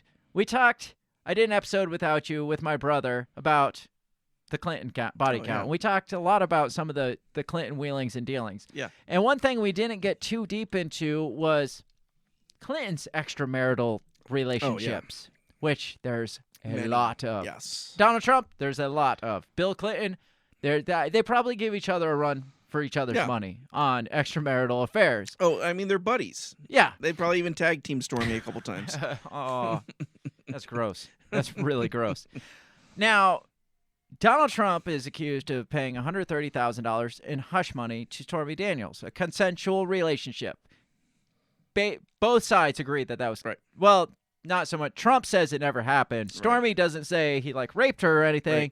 It was a consensual relationship. Right. Now, Bill Clinton apparently paid $850,000 of hush money to Paula Jones, which wasn't a consensual relationship, which was, this guy raped me and then paid me off to be quiet. Yeah. A little bit of difference there. A little bit. Maybe that's why the charges are different, because of this different scenario. This is so much worse. Oh, yeah. And more money. So this is from trib247.com. Says Clinton's $850,000 hush money to Paula Jones. That was then, this is now. So this is comparing the two as well. Says Democrats were quite content to look the other way when President Bill Clinton paid $850,000 in hush money to Paula Jones after she accused him of sexually abusing her. When it's Donald Trump and involved a $130,000 payment to a porn star, Stormy Daniels, over an alleged consensual sexual encounter in 2006, the same Democrats want the book thrown at the former president and for him to be held in jail without bail. Wow. Clinton, who was also accused of raping Juanita Broderick, never faced criminal charges. If Trump, who leads by wide margins in polls for 2024, is indicted and booked in jail, he will be the first former president in the U.S. history to be arrested after leaving office. So this one, no, it's Ulysses S. Grant that got arrested for speeding in a horse and buggy. He was arrested. Wow, that must have been a hell of a horse. It was the only known record of a sitting president being arrested, and Donald Trump will be the only record of a former president being arrested. Says in 1998, the Washington Post reported that President Clinton reached an out-of-court settlement with Paula Jones yesterday, agreeing to pay her $850,000 to drop the sexual harassment lawsuit. That led to the worst political crisis of his career and only the third presidential impeachment inquiry in American history. Just hours before the settlement was inked yesterday, Starr sent, so this is a past report, Starr sent new evidence to the House Judiciary Committee stemming from a witness in the Jones case, Kathleen E. Willey, who also accused Clinton of an unwelcoming sexual advance. The extraordinary case came to an extraordinary finale, with the defendant agreeing to pay $850,000, even though the plaintiff only originally asked for $700,000 when she filed suit. And even though the case was dismissed without a trial. So they're claiming that this $850,000 for her to be quiet. Now, fact checkers have come to the rescue and said, no, this was not hush money. That's not, I don't have it. But the fact checker said, this wasn't hush money. This was a settlement out of court. Oh, that makes it better. Makes it so much better. It's to help the emotional therapy that she needs after being raped. Yeah, like, well, this was a court settlement, not hush money. But they paid her to not continue to pursue the lawsuit, which, in a way, kind of is hush money.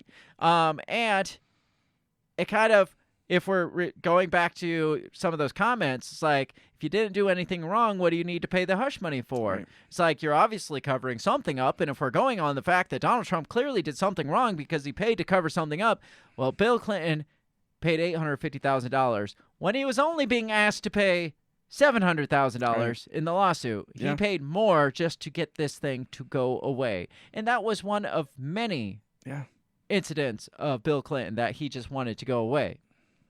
Same thing. I would even say that Clinton's is probably a little bit worse, considering it was, sexual assault. Now, the difference is that... And also a felony.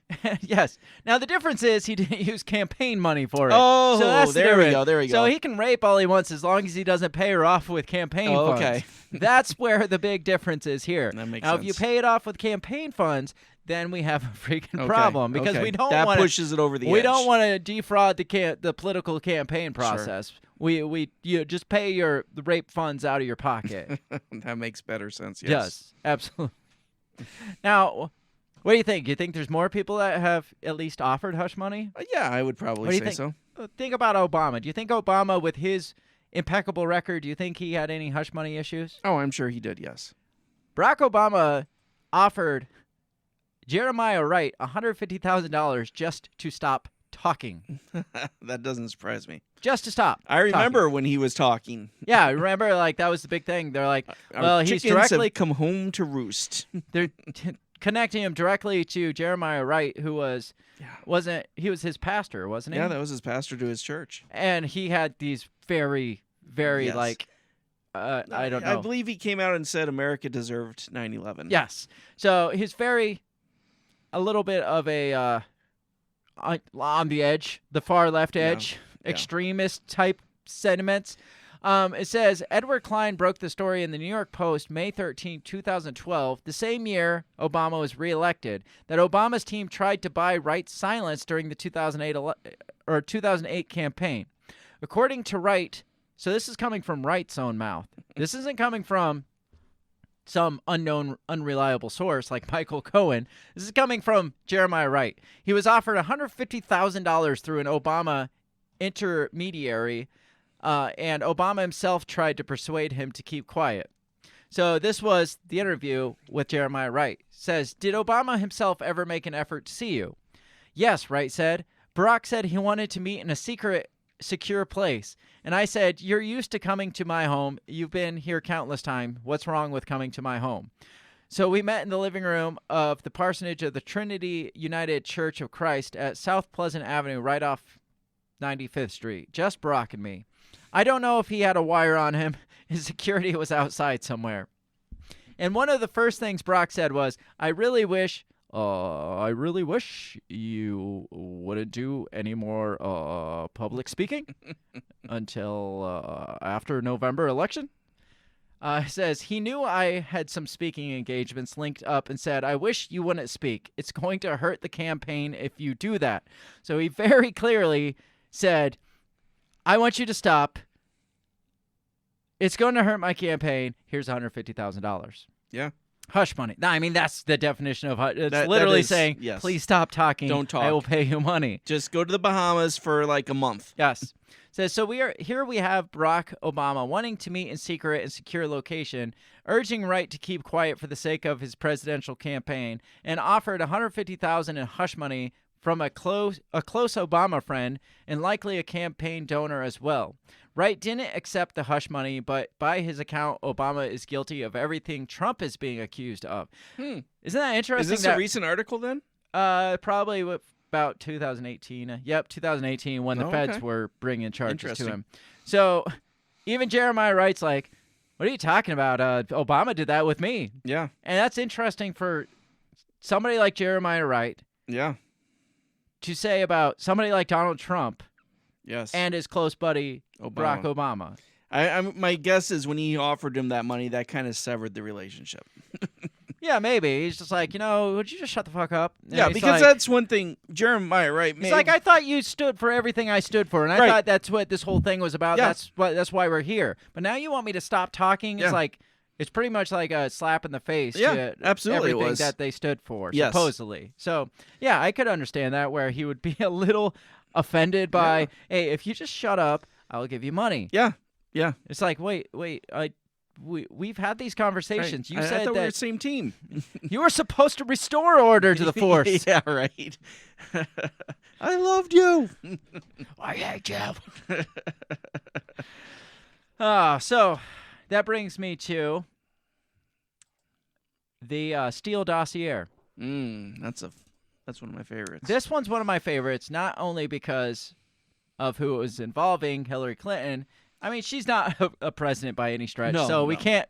So that's the difference there. Not even close. But now remember their claims that, well, this was campaign thing because they set up this thing, they paid it, and then they reimbursed it and claimed it was legal fees through the campaign. Remember, we talked about that with Trump. Now, did you know just under a year ago that the Clinton campaign and the DNC agreed to pay a fine for doing the Steele, for paying for the Steele dossier? Because remember we talked about, hey, this just came out that the DNC very much did fund the Steele dossier. I didn't realize that. They're like, yeah, we'll pay this fine, which sounds like they're kind of taking responsibility. Like they're saying, we did that. Exactly. Nobody's saying we didn't do that. We definitely did that. Yeah. So the Steele dossier was definitely a smear piece from the DNC. The DNC. So this is the article talking about how they agreed to pay that fine. As it says, Hillary Clinton's 2016 campaign and the DNC have agreed to pay $113,000 to settle a federal election commission investigation into whether they violated campaign finance law by misreporting spending on research that eventually became the infamous Steele dossier. It says, according to the documents sent Tuesday to the Coolidge-Reagan Foundation, which had filed an administration complaint in 2018 accusing the Democrats of misreporting payments made to the law firm during the campaign to obscure the spending. The Clinton campaign hired Perkins Coie, which then hired Fusion GPS, a research and intelligence firm, to conduct opposition research on Republican candidate Donald Trump's ties to Russia. But on the FEC forms, the Clinton campaign classified the spending as legal services. by intentionally obscuring their payments through the Perkins Coie, or Coie. Is that Coie? I thought it was Cole. I thought it was Cole, but they keep putting it with an I. And failing to publicly disclose the true purpose of the payments, the campaign and DNC were able to avoid publicly reporting on their statutorial required FEC disclosure forms the fact that they were paying Fusion GPS to perform opposition research on Trump with the intent of influencing outcome of 2016 presidential election. So it's there. I mean, they talk about election collusion, election influencing. Right there. It's there. The FEC made the claim, and they're like, "Yeah, we did that. Here, we'll take the slap on the wrist. We'll take the fine." And this is literally what Trump did. Right? Yes, this is legal fees. From a legal standpoint, this is exactly the same thing. Like, what the hell is the difference? Like, on one hand, you've got a guy that used campaign money to keep info from coming out and said this is legal fees. On the other hand, you have a person that used campaign money to make info come out and said this was legal fees. Yes. Same thing, just like instead of hiding info, we're making info come to light. Like, we're bringing it out. But you're still lying about it. And you're still claiming covering it up. The thing that they're supposedly sticking as the federal crime. Yes. Because the paying off for Hush wasn't the crime. It was the using of campaign funds and not disclosing it and saying that it was legal fees. Yes. That was the crime that they're going off of. But it's fine when it's Hillary Clinton, obviously. Right. Because she'll never be president. It says the Clinton campaign agreed to a civil penalty of $8,000 and the DNC $105,000, according to a pair of conciliatory agreements that were attached to the letter sent to the Coolidge-Reagan Foundation. So instead of indictments and jail time, her campaign's paid $8,000. That's all she's on the hook on the for. wrist. And it's her campaign, not her. Her campaign. Oh, yeah. Is on the hook for $8,000. The Steele dossier was a report compiled by former British spy Christopher Steele and financed by Democrats that included salacious allegations about Trump's conduct in Russia, an allegation about ties between Trump campaign and Russia. The dossier has been largely discredited since its publication, with core aspects of the material exposed as unsupported and unproven rumors. I'm sure it's true.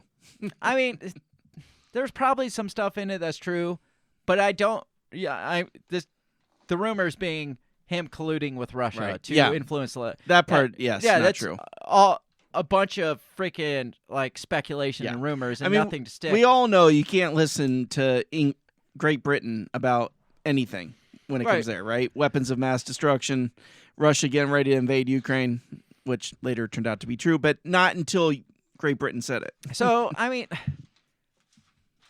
like what?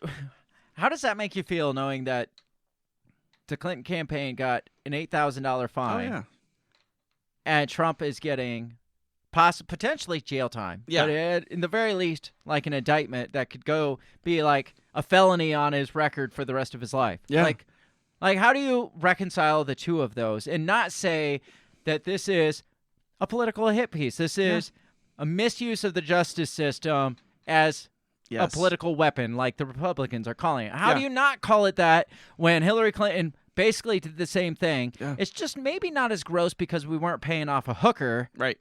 Yeah. That's how they would play it off. It's like, well, this was like, it was just, this was this salacious act because it was consensual sex with a hooker. Right. And not even a hooker, but a porn star, which is legal. Right. Yes. And on this hand, it was like, well, we were just trying to bring transparency to. We wanted the public to know what this was all about. We weren't hiding it. It's like this was a fucking hit piece, is what it was. Exactly. No, I agree. I mean, when you compare everything we went through, yes, what Bill Clinton did, 100 times worse. Mm-hmm. What Obama did, probably lack of integrity, but whatever. Yeah, probably maybe as bad. Maybe I was gonna say more of a hit to his reputation with his own people. Right? Oh, yeah, absolutely. Right. And what Hillary did is exactly the same thing. Like verbatim. Yes. The same goddamn thing. And the only difference I would say is Trump was doing it to not smear his own image. Right. Hillary was doing it to smear somebody else's image. Right. Yeah. Yeah. That's the difference. It's like I'm just trying to make myself look good, and this was I'm trying to make him look bad. Yeah. And so that nobody looks worse than Hillary. no. So I just want to Except put for that her in husband. perspective. If you're out there saying, Donald Trump does deserve jail time, well, maybe, but all these other fucking assholes do too. Absolutely. Like Yeah. Specifically, the Clintons definitely Yes. deserve jail Oh, time. fuck yeah. And if you wanna play those some freaking semantics that they were saying on those comments we read, then you got to apply that to Hillary Clinton. Well, if she wasn't doing anything wrong, then why did she hide it under a freaking the term like legal fees? Why'd Right. she have to hide that at all? If it wasn't wrong, Right. like why hide it? I mean, that doesn't mean it's wrong. That doesn't mean you're guilty of something, but playing by the same rules Right. is what I'm saying. So, Yeah. and we don't in politics. You don't play by the same rules. No, which is never. Which is the bullshit of all of it. So let's move on, I guess. Do you think Donald Trump goes to jail in all of this? No. No? No. I don't think so. Like I said, I just think it's all political theater. Rolling Stone, of course, has their opinion of this. I mean, because they're legal experts and political experts and stuff. So Rolling Stone asked a lawyer, could Trump really go to jail? Because it talks about...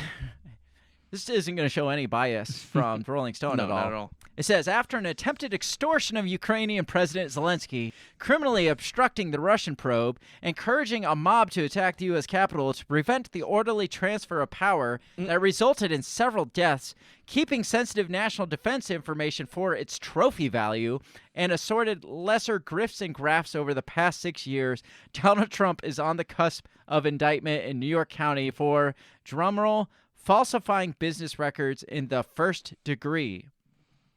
It says, first degree sounds oppressive, but in New York, this crime is designated as a Class E nonviolent felony, the lowest felony level in the New York's grading system. So it says, I'll jump ahead to what... So did you hear the non-biasness of that? Yeah, absolutely. They yes. didn't like right down the middle. Yeah, straight up the middle. We just want to make sure the facts are the facts. Yes. Yes. Thank you, Rolling Stone. I mean, I think they put more effort into that first sentence than they do the whole rest I'm of the... surprised that's not the title of the article. It says, I'll jump ahead to where you really want to know. Yes, he could go to prison. The max penalty for this offense is 1 1/3 to 4 years. If such a penalty were imposed, he would serve 1 1/3 years before becoming eligible for parole, and he would be out with good behavior in 2 2/3 years. But there is no mandatory minimum sentence. If convicted, he could be sentenced to a few anger management programs. So there's no minimum. Yeah. The max is potentially 4 years, but out on good behavior in 2 2/3. Says the trial is at least a year or more away. Even upon conviction, there could be years more of appeals. How long can this drag out? Long enough for at least half of MSNBC's audience to shuffle off this mortal coil, and Generation Alpha will be voting by then. That's sad. That is. Says, so what is the crime? So then it goes and talks about the crime, the $130,000. It talks about all that stuff. But basically all that to say, yes, he could go to jail. The odds of it happening, not likely. Right. And if he does go to jail, it's not going to be very Looking at long. 16 months. Yeah. Probably. And that will come after probably 8 years of appeals. And it's not going to be like the Supermax. No. You're looking at Country Club Med. Yeah, right? he'll probably get like... He'll play golf, probably still have hookers come visit him. I was going to say maybe he gets like house...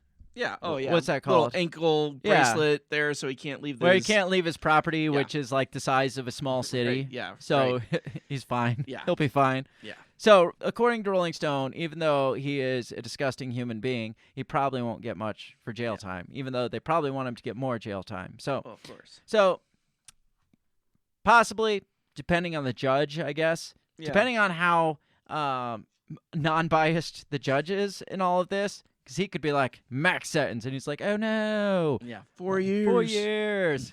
Yeah. But he's not going to get like the 18 years with no parole that everybody's wanting. You know, like for treason and espionage and all this shit. He's going to get... But let's be honest. All they really want is him to not run for president. Right? So, with that said... Yes. If he's arrested, if he's indicted, if he's charged, he's sentenced even to a couple of years in jail. Is he out of the running then? Does that make him out of the running? I mean, I would say yes, but I'm sure you're going to say otherwise. No. Even if he's in jail at the time, he can still run for president. From jail. From a jail cell, he can run for president. Do you know why? Because we have this thing called the Constitution, and the Constitution does not ban somebody sitting in jail from running for president. They have very few stipulations. 1, you're natural born. 2, you're 35. And 3, you have to have been a resident in the United States for 14 years or something. So having a felony under you. Well, if to be honest, if having a felony, that would discount 95% of the people that have ran. Probably. So, because this from the Insider says, here's how Donald Trump could theoretically run for president in 2024 from prison. I want him to run for president. And govern the U.S. from behind bars, according to 9 legal scholars. I love that picture, first of all. Awesome.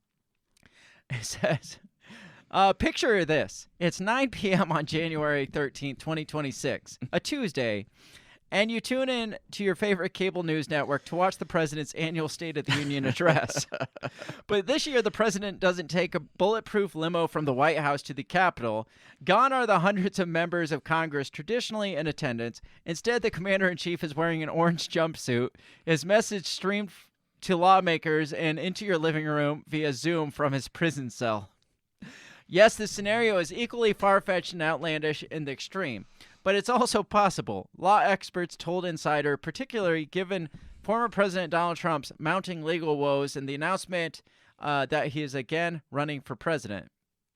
Those legal problems intensified in dramatic fashion this summer as the FBI reportedly searched his Mar-a-Lago residence in Florida. It talks about all his legal woes and blah, blah, blah. We've talked about all this stuff. We don't need a recap. Says, and for months, the U.S. January 6th Select Committee has built decidedly public case that Trump was intimately involved in the deadly attack. We got to throw that in there, too. Of course. If Trump landed in prison, nothing in the Constitution would block him from continuing the White House run, according to 9 legal experts interviewed by Insider. The Constitution requires only presidential candidates are natural-born U.S. citizens who are at least 35 and have been residents for at least 13 or 14 years. And practically anyone, even fictional characters, can take the first step towards the White House by filing organizational paperwork with the Federal Election Commission. Well, How can fictional characters do that if they have to be legal residents?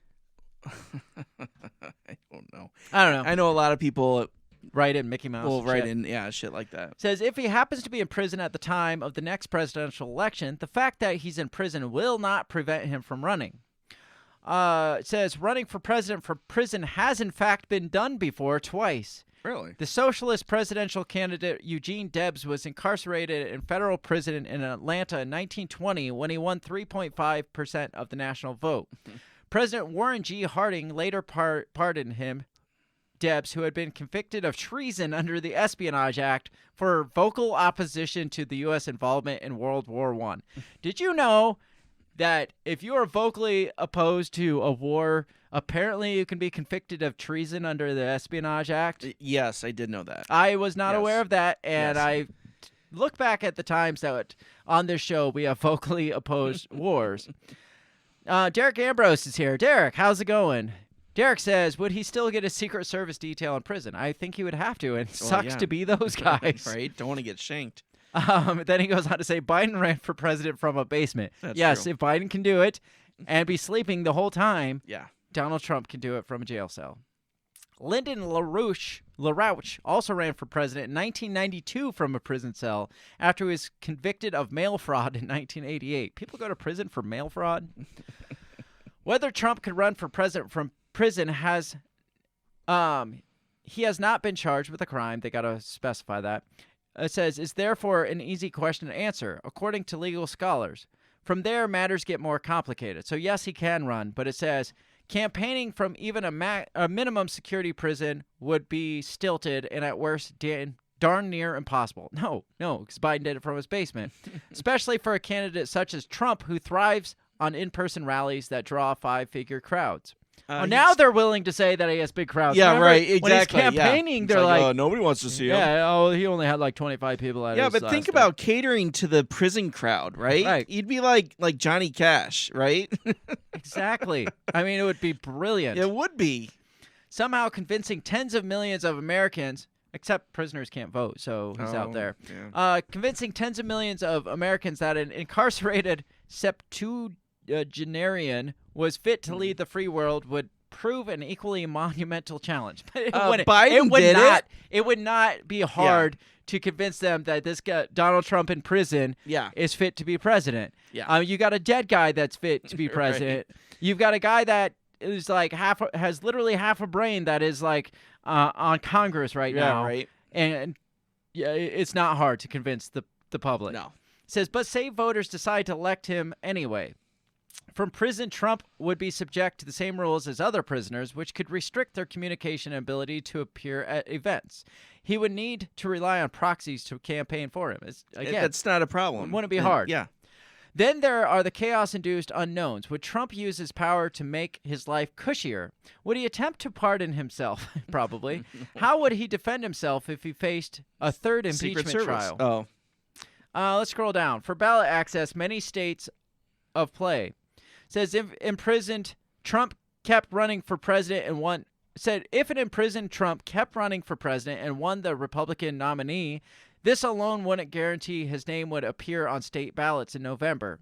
State legislatures, particularly in Democratic-led states, could attempt to pass laws that would make it more difficult for him to qualify on the ballot. But the states that do that, he probably wouldn't win anyway. Probably, yeah, exactly. The states that would California, be willing to put that Illinois, on the ballot, say, New York, Michigan. You can't run as an imprisoned, incarcerated individual. They'd be like, well, we weren't going to vote for that guy anyway, so it's not going to change anything. As of February 2017, 18 states introduced bills that looked at requiring presidential candidates to disclose income tax returns to be placed on the general election ballot. Those bills gave Democrats plenty of headlines but didn't go far. So they're saying you can throw this on the ballot, but it's not really going to change a whole lot. Yeah. During 2020, efforts continued. The Illinois Senate voted to compel Trump to release 5 years of personal tax income. He has famously refused to release them or be barred from appearing on the ballot. The measure never cleared the House and therefore didn't become law. They're basically saying they can try, but it's not really going to go anywhere. So it says, then there's matters of competition. A host of other Republicans, Florida Governor Ron DeSantis. Did you know Mike Pence was running for president? I suspect it because he showed up in Iowa. Mike Pence is going to have any shot of getting president? He's the Republican Al Gore. He's so fucking boring. No one's going to vote for him. And he shot himself in the foot by kind of turning on Trump. Yeah, Whether he likes to, he wanted to distance himself from Trump, but the majority of the Republican Party that's going to win elections is, I'm sorry to say, it's Trump supporters. Yeah. So when you are seen as the anti-Trump Republican, right? Yeah, you're not going to win. It's not going to go anywhere. Glenn Youngkin, Larry Hogan, and Tim Scott of South Carolina, and then some other Mike Pompeo even. Oh, really? Possibly Liz Cheney. She's going nowhere. Are among Republicans who might be considered challenge a weakening Trump or a weakened Trump in a GOP presidential primary, no matter Trump's legal status. I don't see it. It talks about the nuclear football in an adjacent cell. In the Oval Office, Trump conducted business at the ornate Resolute desk. From prison, he'd likely have little more than a metal table. But Trump could probably do a lot of the chief executive's job from a prison cell, with some accommodations, according to legal scholars. First, he could take the oath of office there, as nothing within the Constitution requires a president to be at any particular location. President Lyndon Johnson took his oath on Air Force One, famously, after JFK's death. After taking oath, Trump could theoretically do from prison cell many of the things presidents normally do. He said, or he could issue pardons, veto bills, issue executive orders, sign legislation. It says some presidents have described the White House as a prison, but the Constitution doesn't specify that that's the only prison you could occupy in order to serve as president. One constitutional requirement for a president is a periodic State of the Union address. We already talked about that. Another logistical question. What would happen to the nuclear football, a briefcase that's supposed to stay near the president that holds the codes needed to launch an attack? Would the military aide who carries the briefcase be an adjacent cell, he asked rhetorically. Yes. What's quite likely is that Secret Service agents would protect and imprison Trump, according to the former federal enforcement officials. Being president comes with some powers that could help Trump improve his situation. But that depends a lot on where he winds up. If he wound up in federal prison, he'd likely have more sway. He could attempt to issue a presidential self-pardon, but that's never been tested, and it's legally murky whether that would hold up in court. There's just a lot of what ifs and stuff. So, I don't know. What do you think so far? What do you think of all this? Well, it would definitely be fun to see. I don't think he's going to jail, but I would love to see him run for president from a jail cell. I mean, yes, I think that'd be fantastic. Awesome. That should be a show. Derek says, I kind of want him to win and be in a prison just for the headlines. Trump pardons entire prison population. Trump invites Playboy bunnies to his max security pad. I mean, the headlines would be gold. Absolutely fucking gold. Yes. And everything he did would be gold. And we would have just like content for 4 years straight. What Trump does in prison as the president of the United States. I mean, it'd just be fantastic. Yeah. Be like, well, president can't come and meet you, Mr. Putin, but you can visit him on between 8 and 5 Tuesdays and Thursdays.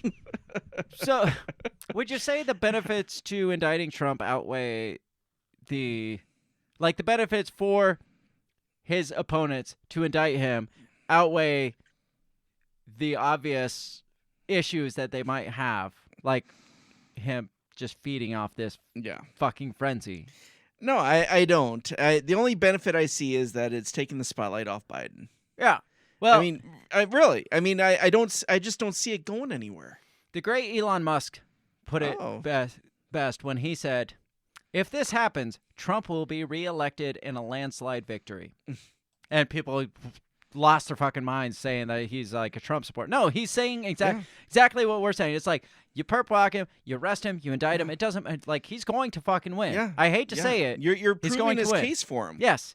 Like, he would be the one that would love to put on the handcuffs, be perp walked out amongst everybody because, he's now a political prisoner. He is, like you said, Nelson Mandela. Yes. He's a political prisoner, and he has that for his resume of they're out to get me. They're out to get me resume. He's like, well, they spent the first 4 years like fighting me and trying to throw everything at me. They impeached me twice. That's how much of a threat I am to them. They impeached me twice. Two times they did that, and then they raided my home, my bigly home in Mar-a-Lago, and then I was arrested and I went to jail. I did time, bitches. Yeah. Did you do time, Ron DeSantis? No, you didn't do time. I served time. Are going to be driving around with an orange fist on their bumper that says "Free Trump."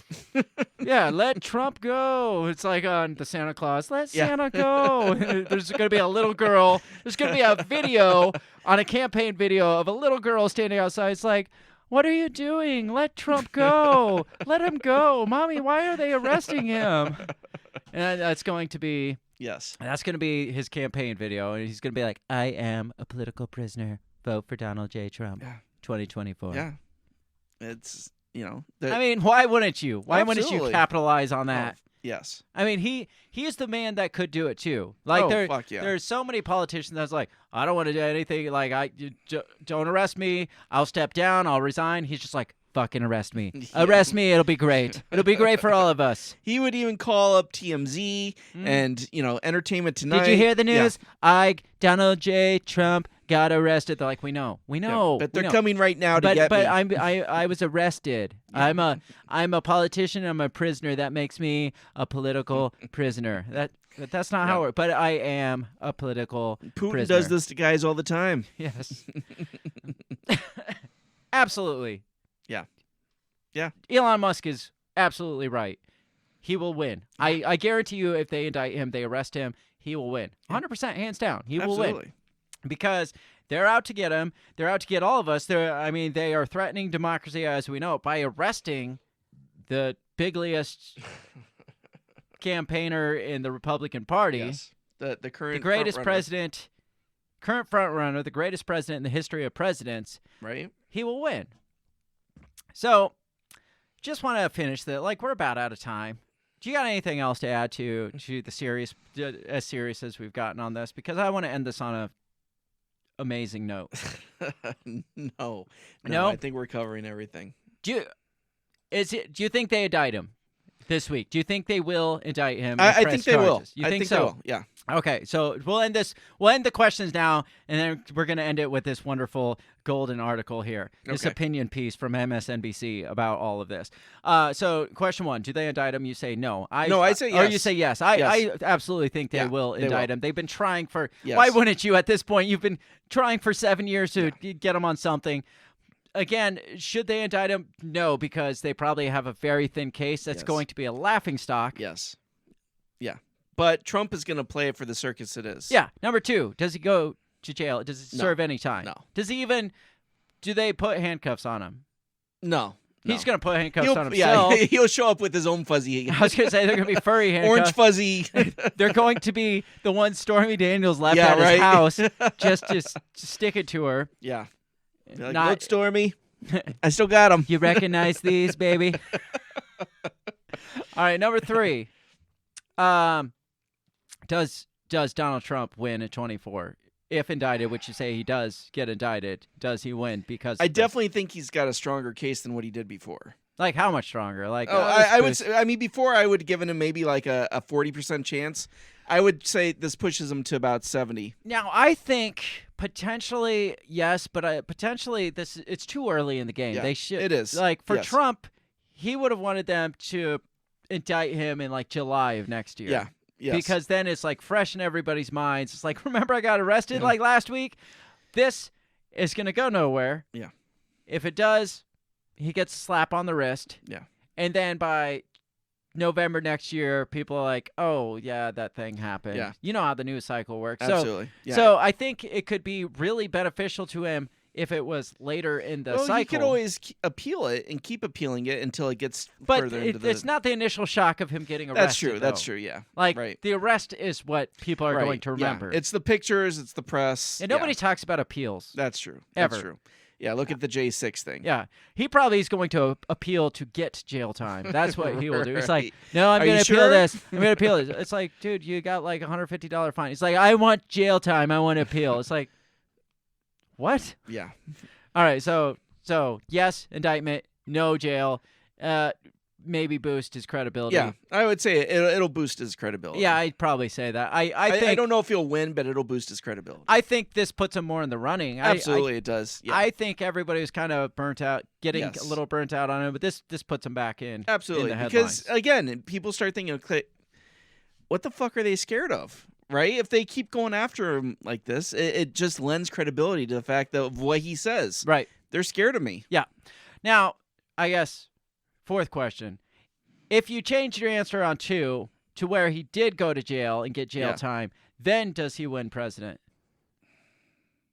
Yes. I think absolutely Yes, he would. absolutely. And I would pay to see that. I would too. I would love I to would see vote that. for him. That would be, I mean, that would just be the icing on the cake of the Yes. insanity of the political system Yes. that we have. Idiocracy would come full swing and Yes. we'd just be living in it. So I want to end on this wonderful note. You sent me this article right before you decided to show up at my house.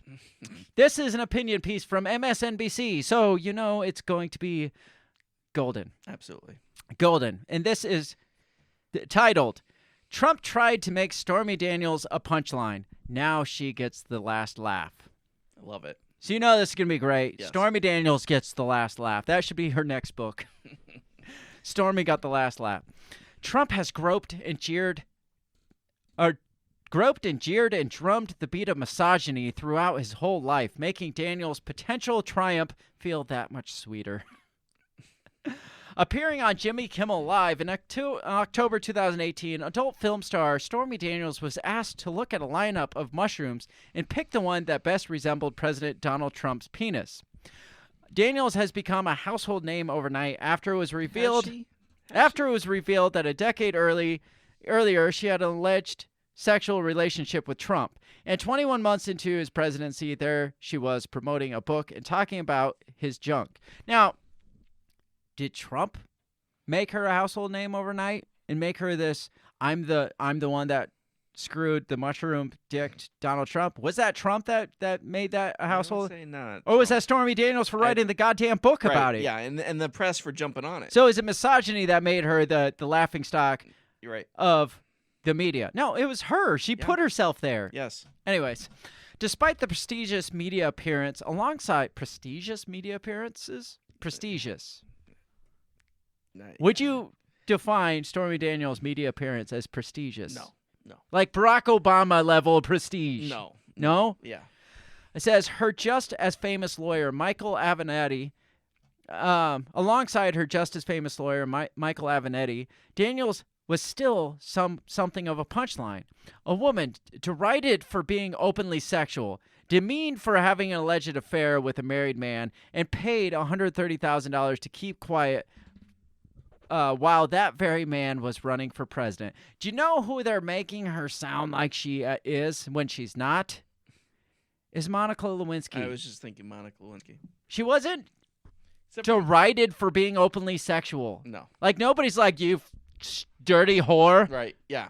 I mean, it's 2020 or 2016 They put her at the on time. The Tonight Show. Yeah. Right? Well, they're almost Did making they it do seem- that to Monica Lewinsky? They're almost making it be like, oh, she's paraded around for her proclivities and her. It's just like, she's a porn star. Yeah.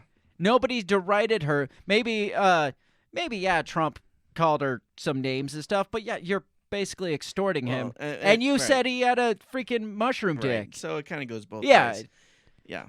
But derided for being openly sexual and demeaned for having an alleged affair with a married man? No. Again, that's Monica Lewinsky, not Stormy We're on the Daniels. wrong story here. And that was fine. Like, he got off on so many ways with that. So, says, and yet we are here 5 years later after Cohen's stint in prison. Avenatti is currently serving time, and Trump on the precipice of accountability, and Daniels the last woman left standing. She was the only one They're involved. making her so heroic here. Now she could very well be the reason a former president is indicted for the first time in American history. Daniels took to Twitter Sunday night to share her feelings about the man who has reportedly caused her so much pain, potentially finally getting his comeuppance, whatever. Again, nobody would have fucking known about this because there's this thing called hush money. Right.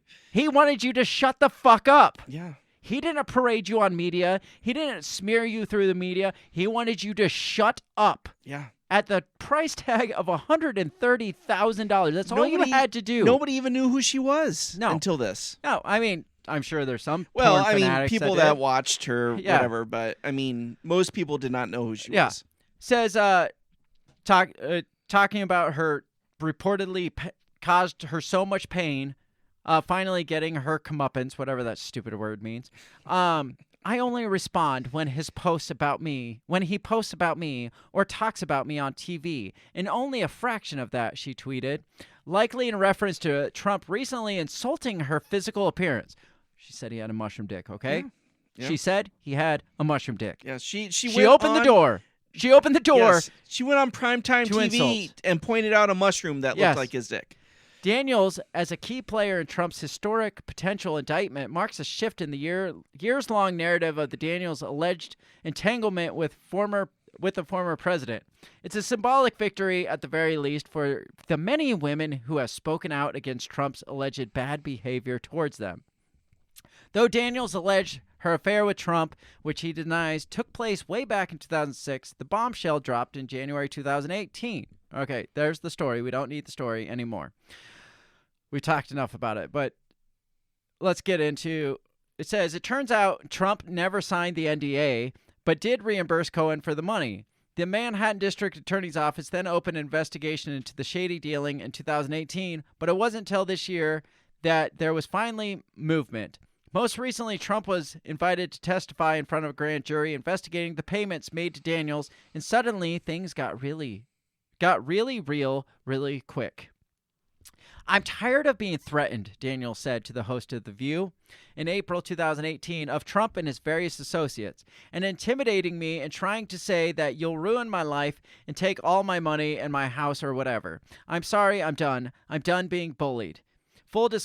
She wrote later in her book, Full Disclosure, that was the time the death threats against me and my family started ratcheting up. Now, I don't doubt that there's probably death threats. Oh, yeah. Trump fans are crazy. I'm not saying that's not acceptable in my opinion. Not at all. But them threatening to take everything she has in her house, that probably comes from the NDA that he thought he signed. Right. He's like, I'm going to sue you, bitch. We had an NDA. And she's like, you never signed it. He's like, damn it.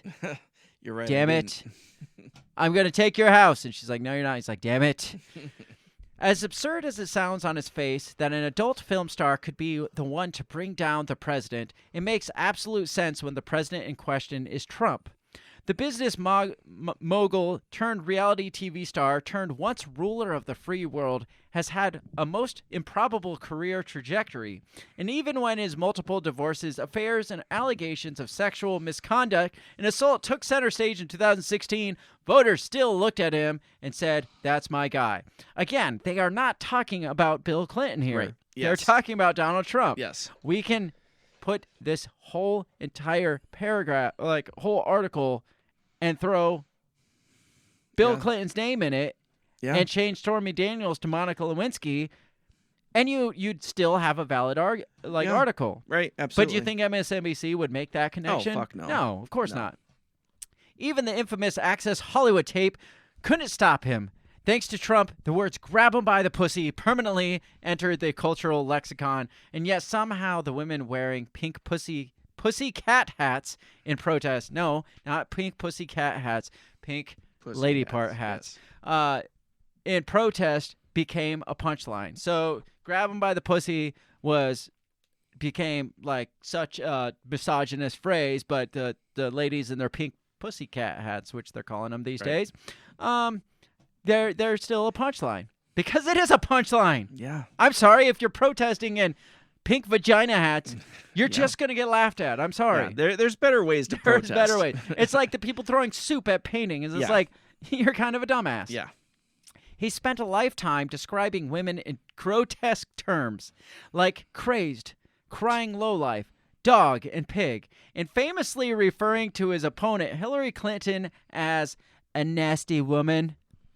Okay, I don't defend Donald Trump very often, but Hillary's a nasty woman. She's a nasty woman. I'm sorry. That's not misogynistic. That's just that's just an observation. Yes. His alleged affair with Daniels took place months after his current wife and former First Lady Melania gave birth to their son, Barron. Ex-wife Ivanka Trump once claimed Trump raped her, though she later retracted the claim.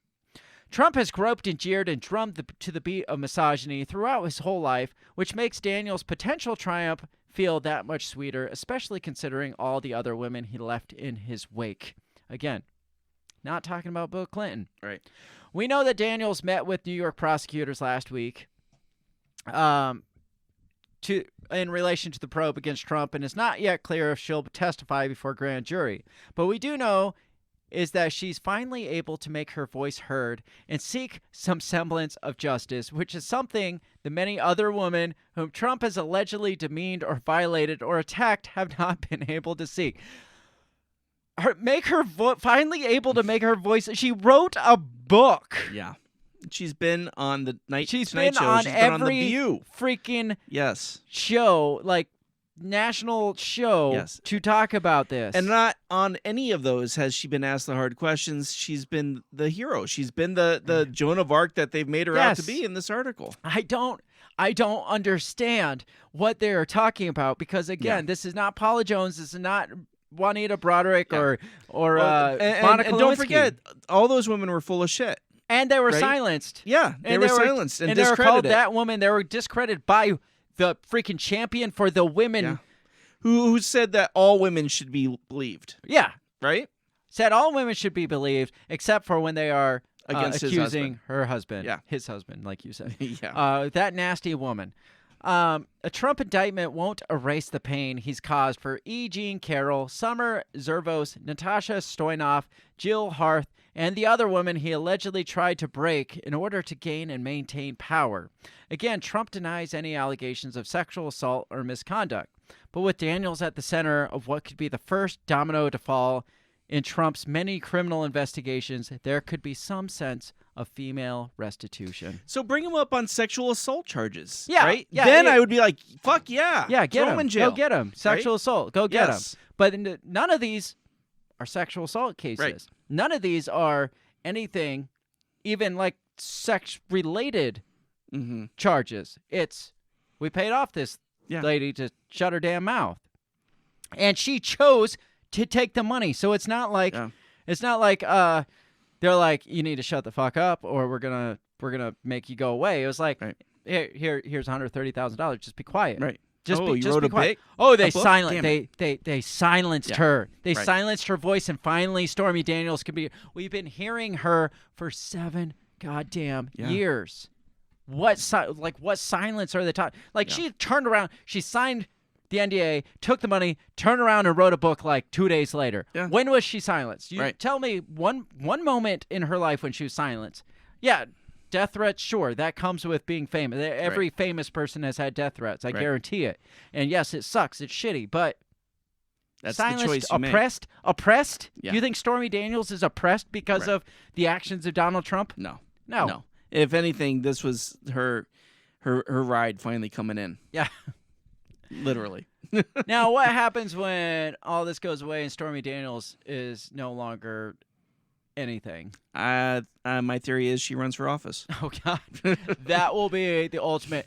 It's a standoff, like Donald Trump versus Stormy Daniels. Yes. Did you ever watch Parks and Rec when there's there's like the former porn star that's like running for the same office as she is, and she's like, me and Leslie have a lot in common. She's like, no, we don't. It's like, as strong, empowered women who like blah, blah, blah in their career, she's like, stop comparing us. But yeah, it was practically Stormy Daniels. I can't think of her name on it, but maybe it was Stormy Daniels. I don't know.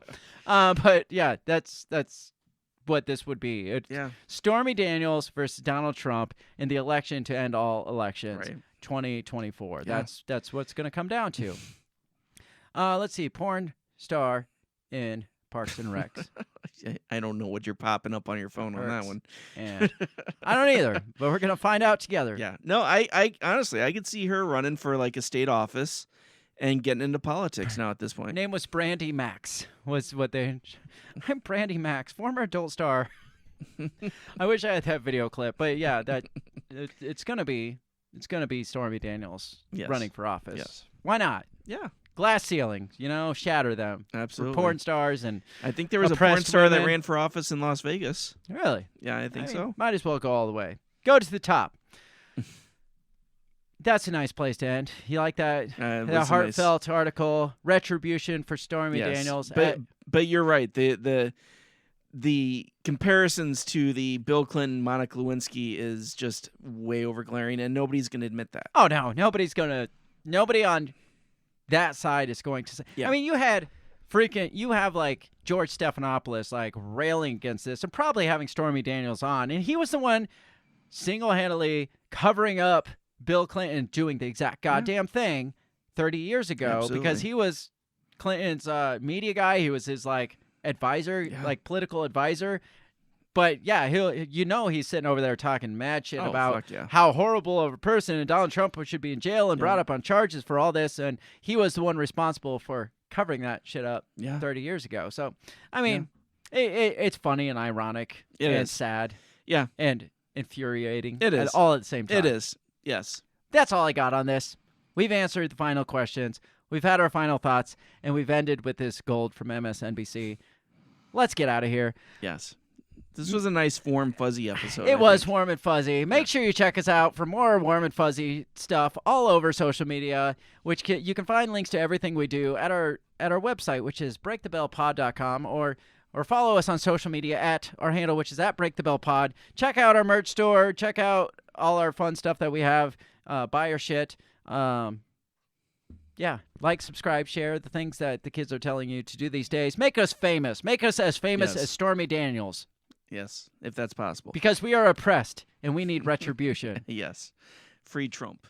TK, final notes, final words, says they can they can't make it sex charges. That will remind everyone of Epstein. And it says Trump and the rest of his kind really don't want that. You're absolutely right there. Yeah. If that's a can of worms nobody wants to open is sex crimes. Yeah. Because then the whole ship sinks. So, again, make sure you check us out. Social media, share us far and wide. Make sure you get back here next week for same time, same place, 7 p.m. Central Standard Time. We'll have another warm, fuzzy feeling episode for you. Yes. Depending on what happens. Maybe Trump will be in jail by then. He could be. Maybe he will. We'll let you know then. So we will see you next time. Have a great rest of your week. Peace. Goodbye. The Break the Bell podcast is brought to you by you. So pat yourself on the back because without you, we would be talking to ourselves. A special thanks to our Patreon members, Justin Zielinski, Remzo Martinez, Stephanie Parker, and T.O. Jacobson. A shout out to our sponsors, Run Your Mouth Coffee, the On the Run podcast, and Goulash Media. If you'd like to help support us, visit patreon.com/breakthebell or buy our garbage at breakthebell.bigcartel.com. Get back here next week and let us continue to invade your ear holes. And as always, never stop talking.